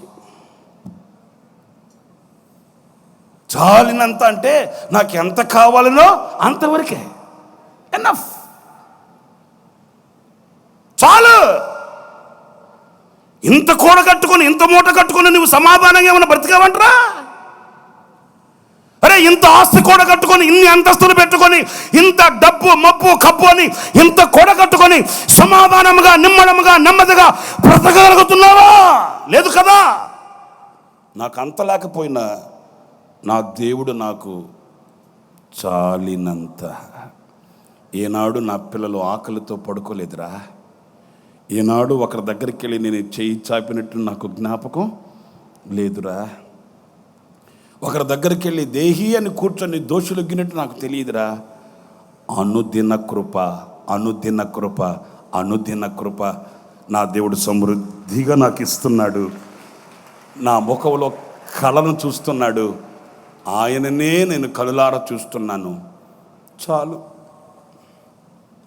నేను ఒక మాట చెప్పనా?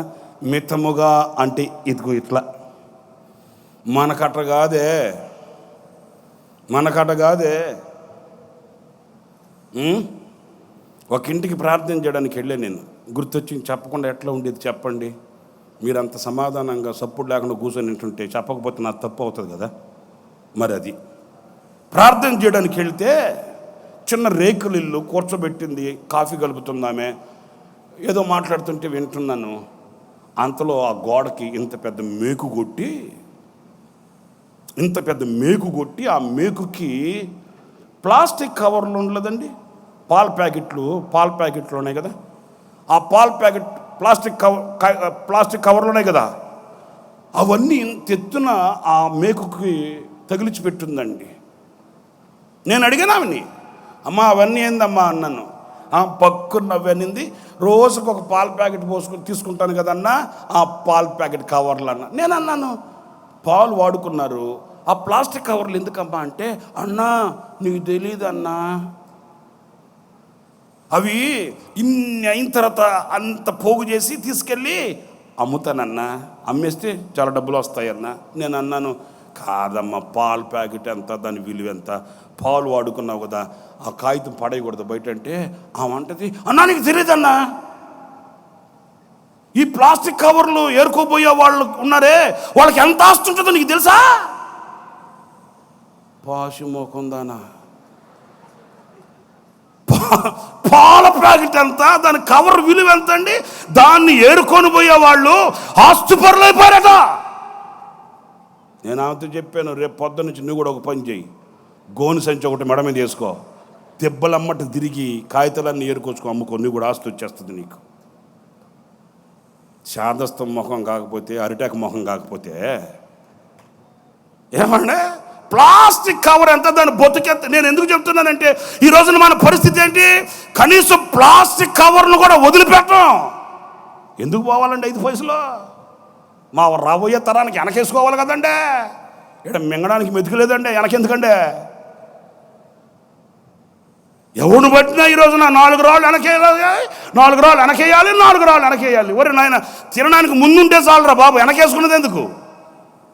కావాలంటే కొంతమంది చూడండి, రోజు పప్పు పచ్చడి పప్పు పచ్చడి పప్పు పచ్చడి తిని తిని తిని 4 రాళ్ళు వెనకేసి ఆ 4 రాళ్ళు ఇంకో చేతికిస్తాడు. అయ్యా నువ్వు 4 రాళ్ళు 8 రాళ్ళు చేయయ్యా, వాడు తీసుకుని వెళ్తాడు. వాడు రోజు మాంసం చేపలు తింటాడు. వీళ్ళు పప్పు పచ్చడి తిని మొఖాలు ఎండిపోయి తాటేకి చేపలాగా ఉంటారు వీళ్ళు. వీడి దగ్గర అప్పు తీసుకుని వెళ్ళి వాడు రోజు మాంసం చేపలు తిని వాడు ముఖం నూనె గారిపోతుంటుంది అంతే. ఇట్లాంటి వాళ్ళ కోసం అట్లాంటి వాళ్ళు పుట్టుంటారు, అట్లాంటి వాళ్ళ కోసం ఇట్లాంటి వాళ్ళు పుట్టుంటారండి. వాడు 4 నెలలు బాగా కడతాడు, 5వ నెల ఏమంటాడు తెలుసా? దిక్కున దగ్గర చెప్పుకోబో, ఇంకా ఎత్తి జెండా, ఓ పేపు ఆయన ఎక్కడున్నావయ్యా, ఎక్కడ ఉంటాడు? అక్కడే ఉంటాడు ఆయన. ఇక ఆయన వదిలిపెడితే బాగా అంటాడు, మేము దొరుకుతాం. వచ్చి ఏం చెప్తారు? పాస్టర్ గారండి 3 రోజులు ఉపవాసం ఉండి ప్రార్థన చేయండి. అబ్బా నా బంగారు తల్లి కదమ్మా, ప్రపంచం మీద నీలాంటి భక్తురాలు దొరకతే తల్లే. భర్త నోరు కొట్టి, పిల్లల నోరు కొట్టి, ఇంట్లో ఉన్న వాళ్ళందరూ నోరులు కొట్టి మిగిల్చి 4 రాళ్ళు వెనకేలేసి వాడి చేతిలో పెట్టావు. భర్త నోరు కొట్టి, పిల్లల నోరు కొట్టి, ఇంట్లో ఉన్న వాళ్ళ నోరు కొట్టడమే కాకుండా అంతో ఇంకో నా నోరు కూడా కొట్టావు. మరి అంతే కదా, ఏనాడు దేవుని మందరికి వచ్చి 10 రూపాయలు కానికేసింది కాదు కదా. ఇప్పుడు ఆమె 5 లక్షల రూపాయలు ఉడుకో అప్పిచ్చిందట, వడ్డీకి ఇచ్చిందట, ఆడు ఇవ్వనంటున్నాడట. ఇప్పుడు నన్ను మోకాల మీద పడుతున్నాయమ్మ. నా బంగారు తల్లి కదమ్మా, నేను చేయని ప్రార్థన కాదన్నా. ఆడు 5 లక్షలు ఇచ్చేస్తే నీకు లచ్చ ఇస్తాను. నాకు లచ్చొద్దు, బొచ్చొద్దు.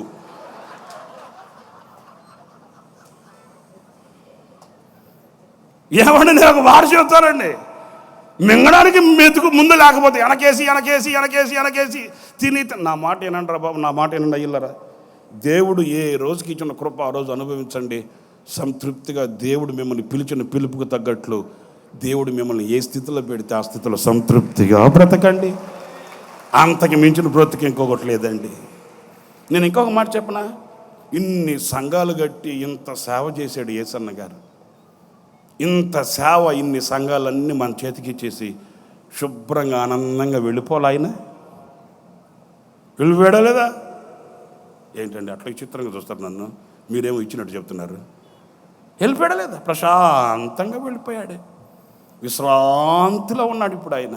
ఏ బాధ లేదు, కొబ్బరి నూనె సీసాలకి ప్రార్థన చేసే పని లేదు. పొడిచి చేయిలాగి నెత్తి మీద పెట్టించుకుంటుంటే సహించే ఏ ప్రశాంతంగా ఉన్నాడు.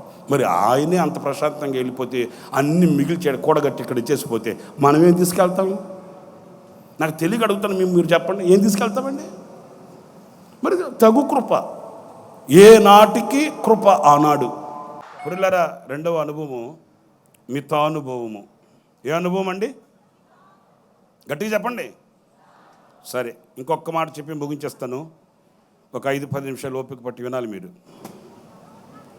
అనుభవ జ్ఞానము చేత ఆయన కృప మన ఎడల విస్తరింపబడుతుందట. మొదటిదేమో శ్రమానుభవము, 2ఏమో మితానుభవము. ఇంకొక చిన్న మాట చూడండి, పరిశుద్ధ గ్రంథంలో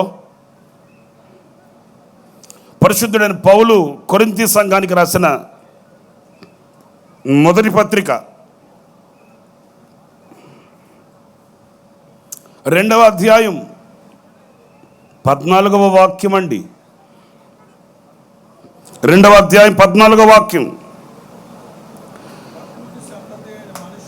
ప్రకృతి సంబంధి అయిన మనుష్యుడు అవి అతనికి వెరితనముగా ఉన్నవి, అవి ఆత్మానుభవం చేతనే ఆత్మానుభవము చేతనే.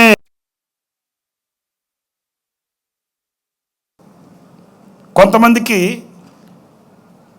ఆశ్చర్యం, వీళ్ళు ఇలాగా గంతులేస్తున్నారు, ఏదో తెలియని భాష మాట్లాడుతున్నారు, వీళ్ళల్లో ఏదో ఒక తెలియని ఆనందం తొణికిసలాడుతుంది. ఏమై ఉంటుందో, ఇది ఏంటో. ఆనాడు మేడగదిలో చూచిన వాళ్ళకి కలిగిన ఆ సందేహం ఈనాటికి నీకు కూడా పొడచూపుతూనే ఉందండి. ఆత్మలో నింపబడి హర్షి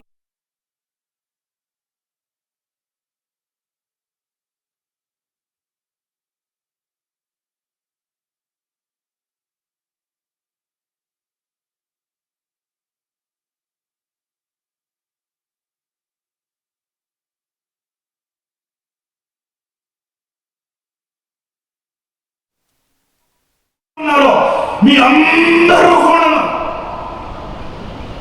ఈ ఆత్మ యొక్క అనుభవం ఏమై ఉంటుంది?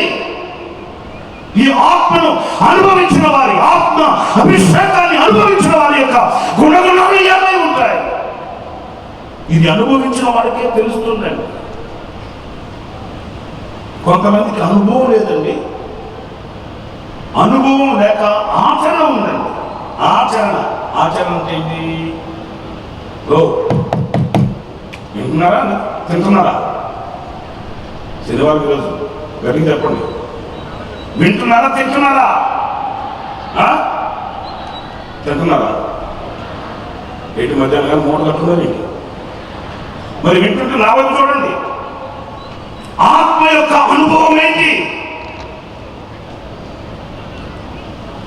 పరిశుద్ధాత్మ శక్తిని మనం పొందినప్పుడు, పరిశుద్ధాత్ముడు మన అంతరంగంలోనికి వెళ్ళినప్పుడు ఆ పరిశుద్ధాత్ముడు చేసే క్రియలు అలా ఉంటాయి. చాలా మందికి అనుభవం లేదు, ఆచరణ అంటే ఏంటంటే పాట పాడుతున్నాం అనుకోండి, పాట పాడుతున్నప్పుడు చప్పట్లు కొడతారు. వాళ్ళకి ఆత్మ రావాలంటే ఆ పాట స్పీడ్గా చేసేసి డ్రమ్ములు డబ్బు బాధేసి ఇక గోలగోలు తీసేస్తే అప్పుడు వాడికి వచ్చే ఆత్మ ముందున్నోడు మొహం పగిలిపోద్ది, వెనకున్నోడు ఇవి పగిలిపోద్ది, పక్కనోడితో కబడ్డీ ఆడేస్తారు. అంతే. ఏంటమ్మంటే ఆత్మ పక్కకు జరుగు, అరకరం కావాలి నాకు ఇక్కడ కూర్చుని స్థలం లేకపోతే నీకు అరకరాక తీస్తారు కదా. అంటే వాళ్ళ ఆచరణ ఏంటంటే అంతవరకే. ఉద్యమంగా మనం చప్పట్లు కొట్టాలి. ఉద్రేకం వేరు, ఆత్మానుభవం వేరు. ఉద్రేకాలకు పాల్పడకూడదు. ప్రతి ఉద్రేకము ఆత్మాభిషేకము కాదు. పరిశుద్ధాత్మ శక్తి అంతరంగంలోనికి వెళ్ళినప్పుడు ఆ అంతరంగంలో కలిగే ఒక మార్పు అభిషేకం యొక్క క్రియాసాధకం. అంతరంగంలోనికి పరిశుద్ధాత్ముడు వెళ్ళినప్పుడు ఆ అంతరంగంలో కలవలసిన ఆ మార్పుని పరిశుద్ధాత్ముడు కలిగిస్తాడండి. నీవు అలా కృపలు తలంచి ధ్యానపూర్వకంగా ప్రభు ప్రేమను తలంచినా కూడా నీ అంతరంగం అభిషేకంతో గంతులు వేస్తుందండి. దానికి తప్పెట్లు, తాళాలు, మేళాలు లేకపోయినా పర్లేదు, ఉన్నా పర్లేదు. అంటే నేను చెప్పేది ఈ సౌండ్ అంటే ఇన్స్ట్రుమెంట్స్ కానీ పాటలు కానీ ఇవన్నీ అవసరం లేదు నేను అనట్లేదండి. ఇది పరిశుద్ధాత్మ నింపుదలకి ఇవి ఒక సాధనాలుగానే ఉపయోగపడతాయండి. మేడగదులు కూడా మీరు చూస్తే బలముగా వీచు గాలి వంటి శబ్దము అక్కడ ఇన్స్పిరేషన్. ఆ డైమెన్షన్ లోకి మనం తీసుకుని వెళ్ళడానికి ఇన్స్ట్రుమెంట్ ఒక ఇన్స్పిరేషన్. దట్స్ ఆల్, అంతే, దానికి మించింది లేదు. బలముగా వీచు ఒక శబ్దం. శబ్దానికి ఆత్మాభిషేకానికి ఏంటి లింక్? ఏంటి? వాళ్ళని ఆ డైమెన్షన్లోకి, ఆ స్పిరిట్ ఆత్మలోనికి నడిపించడానికి ఈ వాయిద్యమే కానీ సంగీతమే కానీ ఒక పరికరం, ఒక ఇన్స్ట్రుమెంట్, ఒక సాధనం అంతే. కానీ ఆత్మ ఆనందం అలా కాదు. ఆత్మ ఆనందం అంతవరకు కాదండి. పరిశుద్ధాత్ముడు మన అంతరంగంలోకి వెళ్ళినప్పుడు ఆ అంతరంగంలో మనకు కావలసిన మార్పుని పరిశుద్ధాత్ముడు తీసుకుని వస్తాడండి. ఈ గుడారాల పండుగ నుంచి మీరు వెళ్ళేటప్పుడు ఎలా వెళ్ళాలో తెలుసండి.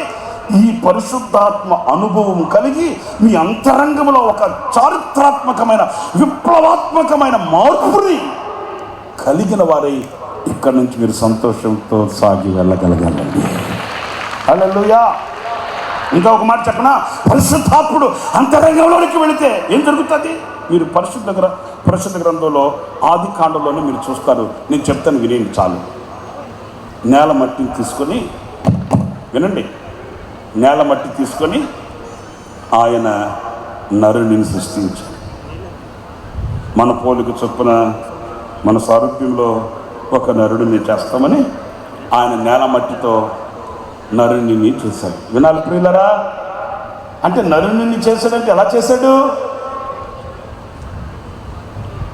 నేల మట్టితో అంత ముద్ద చేసి ఇది గుండె, ఇవి కిడ్నీలు, ఇవి నరాలు, ఇవి ఎముకలు అని పెట్టలేదండి. నేల మట్టితో ఒక ఔటర్ షేప్ చేశాడు. ఆయన పోలిక, ఆయన రూపం, ఆయన సారూప్యం, ఒక ఔటర్ షేప్. కాళ్ళు, చేతులు, తల, ఓకే, ఔటర్ షేప్. అంతటితో ఆగాడా? ఏం చేశాడు? వాని నాసికా రంధ్రాలలో ఏ ఆత్మను ఊదాడండి? అందరు చెప్పండి, గట్టిగా చెప్పండి. జీవాత్మను ఊదాడట. ఇప్పుడు నేను చెప్పే మాట వినండి. ఎప్పుడైతే వాని నాసిక రంధ్రాలలో జీవాత్మను ఊదాడో, ఈ ఆత్మ వాని నాసిక రంధ్రాలలో నుండి లోపలికి వెళ్ళి, ఈ ఆత్మ లోపల ప్రవేశించి ఈ మట్టి రూపం జీవించడానికి కావలసిన పార్ట్స్ అన్నీ కూడా ఆత్మదేవుడు సృష్టించాడండి. మీకు అర్థమైందా?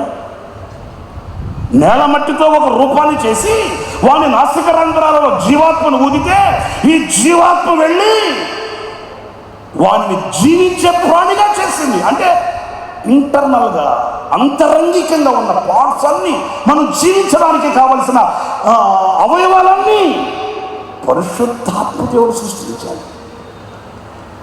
ఇంత మొత్తం చేసి గుండె, కిడ్నీలు ఆయన చేయాలి, ఆత్మదేవుడు చేశాడు. వీడు నడవాలి, వీడు ఆలోచించాలి, వీడు తినాలి, వీడు ఊపిరి పీలవాలి, వీడు గాలి వదలాలి, దానికి కావలసిన పార్ట్స్ అన్ని ఆత్మదేవుని సృష్టి. ఇప్పుడు నేను చెప్పే మాట వినండి. ఎవరైతే ఈ నింపుదల, అంటే అంతరంగములో ఒక నింపుదల, అంతరంగములో పరిశుద్ధాత్మ శక్తిని పొందుతారో వారు పవిత్రంగా, పరిశుద్ధంగా జీవించవలసిన విధానాలన్నీ ఈ అంతరంగంలోనికి వెళ్ళిన పరిశుద్ధాత్మ దేవుడు అక్కడ సృష్టిస్తాడండి. అందుకే యెహెజ్కేలు గ్రంథంలో మనం చదువుతాము. 37వ అధ్యాయంలో ఇంటికి వెళ్ళిన తర్వాత చదువుకోండి. మొదటి వాక్యంలోని, యెహోవా హస్తము నా మీదకి వచ్చెను,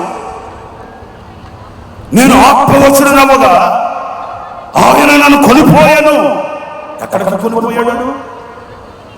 అసలు ఆత్మవశుడనవగా అంటే ఆత్మలో పరవశం చెందడం అంటే ఎలా? నేను ఆత్మవశుడును కాగా అంటే ఇతను ఆత్మకు వశమైపోయాడు. వింటున్నారా? అప్పుడప్పుడు కళ్ళు తీర్చి గొడ్ల గుబ్బలాగా చూస్తాను లేడు. మనాళ్ళు కొంచెంమంది ఆరాధన, ఇదేంట్రా ఇది? దిక్కులు చూడడం ఏంటి, గొడ్ల గుబ్బలా చూడడం ఏంటి, ఆ ఆశ్చర్యం ఏంటి? అలా కాదండి. అతడు ఎలా నింపబడ్డాడు, ఎలా అభిషేకించబడ్డాడు, ఎలా ఆత్మపూర్ణుడయ్యాడు అని అంటే అతని అంతరంగంలోనికి పరిశుద్ధాత్ముడు వెళ్ళాడు. ఆ పరిశుద్ధాత్మునికి ఈయన వశమైపోయాడంట. నేను ఒక్క మాట మిమ్మల్ని అడుగుతున్నాను ఆఖరిగా, ఆ పరిశుద్ధాత్మునికి వశమైపోయిన అనుభవం నీకుందా? పరిశుద్ధాత్మనికి సరెండర్ అయిపోయి ఆయన నిన్ను ఎక్కడికో తీసుకుని వెళ్ళిన ఆ దైవ సంకల్పాన్ని చూపెట్టిన ఆ అనుభవం ఈరోజు మీలో ఎంతమందికి ఉంది? నా ప్రియ సహోదరులారా, కృపకు ఆధారమగు ఈ ఆత్మ ఎవరైతే కలిగిన వారై ఉంటారో, ఎవరైతే ఆత్మచేత నింపబడతారో, ఎవరైతే అభిషేకించబడతారో వారికి ఆ కృప విస్తరించబడుతుంది. మనలో ప్రతి ఒక్కొక్కరికి ఈ అభిషేకం కావాలండి. మాకు బైబిల్ ట్రైనింగ్ జరుగుతుంది లేమల్లె ప్రార్థనా మందిరంలో జరుగుతూ ఉంటే వేకో 4 గంటలకి మమ్మల్ని లేపి స్తోత్ర ప్రార్థన చేయిస్తున్నారండి. మా టైం కీపర్స్ ఇద్దరు నిలబడుకొని పాటలు పాడుతున్నారు. ఆరాధన చేస్తున్నాం. 4 గంటలకి సేవకులమంతా ఇంచుమించు 200-250 మందిని ఆ ఆత్మలో నింపబడి అగ్ని రగులుతుందండి. 4 గంటలకి స్తోత్ర ప్రార్థన. కృపాకరుణి ప్రభాకరుణి నిత్యము నేను స్తుతి. మా టైం కీపర్స్ పాడుతున్నారు, నాకు బాగా గుర్తండి. మా టైం కీపర్స్ పాడుతూ వర్షిప్ చేయిస్తున్నారు. పిల్లల ఆనందం ఎలా ఉందంటే అది చెప్పసక్యం కాదండి. ఎవడు స్వాధీనంలో లేడు. పరిశుద్ధాత్మ ప్రత్యక్షత కలిగింది. మేమంతా ఆనందిస్తూ గంతులు వేస్తూ ఆరాధిస్తూ స్తుతిస్తూ ఉన్నాం. మనకు యేసన్న గారు మొట్టమొదటి సేవ ప్రారంభించిన లేమల్లిలో ఉన్న సంఘం మందిరం మీరు చూడండి. ఆ సీలింగ్ చాలా తక్కువగా ఉంటుందండి, హైట్ తక్కువగా ఉంటుందండి. నా సాక్ష్యం చెప్తున్నాను. ఆ ఆనందంలో, ఆ ఆత్మ అభిషేకంలో గంతులు వేస్తూ ఆనందిస్తూ ఆరాధిస్తున్నప్పుడు మరి నేను ఎంత పైకి ఎగిరాను నాకు తెలీదు. నా చేయి పోయి ఆ ఫ్యాన్కి తగిలిందండి. నాకు తెలియదండి, నాకు తెలియదు. పరవశం అంటే ఎలా ఉంటుందో చూడండి. మనం సరెండర్ అయిపోవడం, మనం ఆయనకి శిరస్సు వంచి వశమైపోవడం. ఈ శరీరం నాది కాదు, నా దేహము నీకు ఆలయం, నీ ఆత్మకు నా దేహమే ఒక దేవాలయం, దీనిని స్వాధీనపరచుకోండి అన్నట్లుగా ఆ ఆత్మకి సరెండర్ అయిపోవడం. ఈ చేయి పోయి ఫ్యాన్ తగిలితే నాకు తెలియదండి. ఈ 3 వేళ్ళు తెగియండి, తెగి రక్తం కారుతుంది. నాకు తెలియదు. చేతులెత్తి ఆరాధన చేస్తూ వేకో 4 గంటలకి స్తుతిస్తూ ఆరాధిస్తూ పరవశించిపోతున్నాను. తెనాల నుంచి ఒక ఆయన వచ్చినాడు, క్రీస్తురాజు గారు ఏదో పేరు అయింది. ఆయన అయ్యో పాపం కుర్రాడికి రక్తం గారిపోతుంది. ఆయన పెద్ద వయసు ఉన్నాడండి, కొంచెం మా ట్రైనింగ్లో ఉన్నాడు. ఆయన రక్తం కారిపోతుంది, చేతికి ఇలా రక్తం కారిపోతుంటే నాకు తెలియదండి, ఆనందిస్తున్నాను. ఆయన వచ్చి నన్ను అలా పట్టుకోబోయాడట. అంతే, ఒక్కసారి కరెంట్ షాక్ కొట్టినట్టు కొడితే ఆయన వెళ్ళి అంత దూరం పడిపోయి ఆయన పరిశుద్ధాత్మలో నింపబడి కింద పడి దొర్లాడుతూ భాషలు మాట్లాడుతున్నాడంటండి. తెలియదండి ఎవరికి. అప్పటికే 30 గంట అయిపోయింది. ఇక మా టైం కీపర్స్ ఆమెన్ అని చెప్పి ముగించారు. కూర్చోండి అంటే కూర్చున్నాం. కూర్చుంటే ఈ క్రీస్తురాజు గారు అని ఆయన పోయి ఆ నీళ్ల తొట్టుల దగ్గర ఉన్నాడు. నీళ్ల తొట్టుల దగ్గర ఉన్నాడండి. పరిచారకులు వెళ్ళి ఆయన లేపి కూర్చోబెట్టి ముఖం మీద నీళ్లు కొట్టి లేపి కూర్చోబెడితే, అయ్యా సాక్ష్యం చెప్తా. ఏం సాక్ష్యం అయ్యా బాబు అంటే ఆయన వచ్చి చెప్తున్నాడు, అయ్యా మీరంతా ఆత్మలో ఆనందిస్తున్నారు, పరిశుద్ధాత్మ శక్తితో నింపబడ్డారు. నేను ఆ దిమ్మె మీద కూర్చొని ఉన్నాను. అదిగో ఆ తమ్ముడికి చేతికి రక్తం కారుతూ ఉంటే ఆపుదామని పట్టుకుందామని వెళ్ళాను. ఆ తమ్ముడిని ఎప్పుడైతే అట్లా పట్టుకున్నానో నాకు కరెంట్ షాక్ కొట్టినట్టు అయిపోయింది. నేను ఎప్పుడూ పరిశుద్ధాత్మ అభిషేకాన్ని పొందిన వాడిని కాదు. ఈరోజే కొత్తగా ఒక అభిషేకం నాలోకి వచ్చింది. అనర్గళంగా నేను భాషలో మాట్లాడాను, పరిశుద్ధాత్మ శక్తిని నేను పొందుకున్నాను అని గోల్ పెట్టి ఏడుస్తున్నాడండి ఆయన. నా ప్రియ సహోదరులారా, నేను ఒక మాట చెప్తున్నాను ఈ ముగింపులో. పరిశుద్ధాత్మ ఏదో గంతులు వేయాలి అన్నట్లు కాకుండా నీ అంతరంగంలోకి వెళ్ళాలి. నీ అంతరంగంలోనికి వెళ్ళాలి ఆ పరిశుద్ధాత్మ. మనాళ్ళకి అది తెలియక ఏందో ఆచారంగా ఏదో డ్రమ్ ఒక స్పీడ్ కొడతాడు, షబాబా కత్తి కర్ర బరిసేట్రా. ఆ ముందున్నోళ్ళు వెనకొన్న ఎవరు ఉన్నట్లా ఏంటంటే అయ్యా కత్తి అంట, కర్ర అంట, బరిస అంట. ఎవడుంటాడేంటి? అది కాదు. నీ అంతరంగంలోనికి ఆత్మ అభిషేకం వెళితే ఆ అంతరంగంలో కలుగుతుంది ఒక నూతన సృష్టి. నీవు జీవించవలసిన విధానం పరిశుద్ధాత్మ దేవుడు స్థాపిస్తాడు నీ గుండెల్లో. పరిశుద్ధాత్మ దేవుడు ముద్రిస్తాడు నీ గుండెల్లో. అందుకే ఆత్మ చేత నడిపింపబడి వారందరూ నా కుమారులు ఎలా నడిపించబడతారు అంటే, ఆ అంతరంగంలోనికి పరిశుద్ధాత్ముడు వెళ్తాడు, ఆయన నిన్ను గైడ్ చేస్తాడు. ఈ రాత్రి నిశ్చయముగా నా ప్రియ సహోదరులారా, మీ ఒక్కొక్కరు బలమైన అభిషేకము చేత అభిషేకించబడుదురుగాక. మీ అంతరంగంలోనికి అగ్ని అభిషేకం కుమరించబడునుగాక. ఒక నూతన సృష్టిగా మార్చబడుదురుగాక. నా దేవుని శక్తి కలిగిన అపరిమితమైన అభిషేకం వర్షము వలె మీ మీద కురిపించబడునుగాక. మీలో ఈ అనుభవం, నేను గుడారాల పండుగకి వెళ్ళానండి, ఇదిగో నాకు ఇలాంటి ఆత్మ అనుభవం కలిగిందండి. ఆత్మానుభవం. గుడారాల పండుగకి వెళ్ళానండి, సెలవు వాడు కొనుక్కొని వచ్చాను. సెలవు మెడలో చేసుకుంటావా? లేదు. సెలవు కొన్నాను, చేతికి పెట్టుకో. ఇవి కాదు తీసుకెళ్ళాల్సింది మీరు. సెలవు గుర్తులు, కొండ గుర్తులు, ప్లాస్టిక్ సామాన్లు, బకెట్లు, బిందెలు, ఇవి కాదు మోసుకొని వెళ్ళవలసింది. ఈ గుడారాల పండుగ ముగింపులో ఇక్కడి నుంచి మీరు వెళ్ళేటప్పుడు మీ అంతరంగంలో శక్తి కలిగిన ఆత్మ అభిషేకాన్ని మీ గ్రామాలకు మీరు తీసుకొని వెళ్ళాలి, మీ పట్టణాలకి మీరు తీసుకొని వెళ్ళాలి, మీ ప్రాంతాలకి మీరు మోసుకొని వెళ్ళాలి. మీ ద్వారా మీ ప్రాంతాలు వెలిగించబడునుగాక, మీ ద్వారా మీ గ్రామాలు ఆశీర్వదించబడునుగాక. మీతో కూడా దైవ శక్తి మీ చీకటి ప్రాంతాలకి తరలివచ్చుగాక. నా దేవుడు అలాంటి శక్తితో ఈ రాత్రి మిమ్మలను నింపునుగాక. ఆమేన్. శ్రమానుభవము, మితానుభవము, ఆత్మానుభవము చేతనే ఆయన కృప మీ ఎడల విస్తరిస్తుందట. ఈ రాత్రి నా ప్రియ సహోదరులారా, మీరంత కృప పొందిన వాళ్ళే, కానీ ఆ కృప చాలదు. ఆయన కృప మీ ఎడల విస్తరించబడాలి. అధికమైన కృప మీరు పొందుకోవాలి. దానికి కావలసిన అభిషేకం ఈ రాత్రి మీరు పొందుకోవాలి. మనసు తెరవండి, హృదయం తెరవండి, కన్నీళ్లు కార్చండి, నన్ను అభిషేకించమని వేడుకోండి. అడుగువానికి ఆత్మను ఆయన నిశ్చయముగా ఇస్తానన్నాడు. ఆయన రాత్రి మీకు అభిషేకాన్ని ఇస్తాడు, మిమ్మల్ని అభిషేకిస్తాడు, మిమ్మల్ని ముద్రిస్తాడు. ఆయన మీకు కృపనిచ్చి విస్తరింపచేసి ఆయన మిమ్మల్ని సాగనంపుతాడు. అలాగే తలల వంచి కళ్ళు మూయండి. ప్రేమ స్వరూపి పరిశుద్ధుడు అయిన తండ్రి, మీ కృప తప్ప వేరొకటి మాకు లేదు నాయనా. మీ కృప చేత రక్షింపబడి ఉన్నాము. మీ కృపను పొందుకున్న వ్యక్తులు కృపను దూరం చేసుకోకుండా దినదినము ఆ కృపను విస్తరింప చేసుకోవాలని, అధికమైన కృపను పొందాలని, అపరిమితమైనటువంటి కృపతో నడిపించబడాలని మీ సేవకులను మీ పక్షముగా నిలుపుకొని మాట్లాడిన ప్రతి మాటను బట్టి స్తుతిస్తూ ఉన్నాను.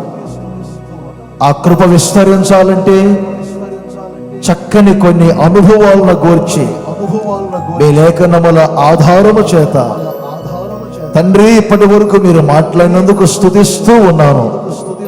ఈ మాటలు విన్న ప్రతి ఒక్కరూ శ్రమానుభవం గలవారై, మితానుభవం గలవారై, చివరిగా ఆత్మానుభవం గలవారై మీ కృపను విస్తరింప చేసుకున్నట్లు సహాయము దయచేయమని కోరుకుంటూ ఉన్నాను.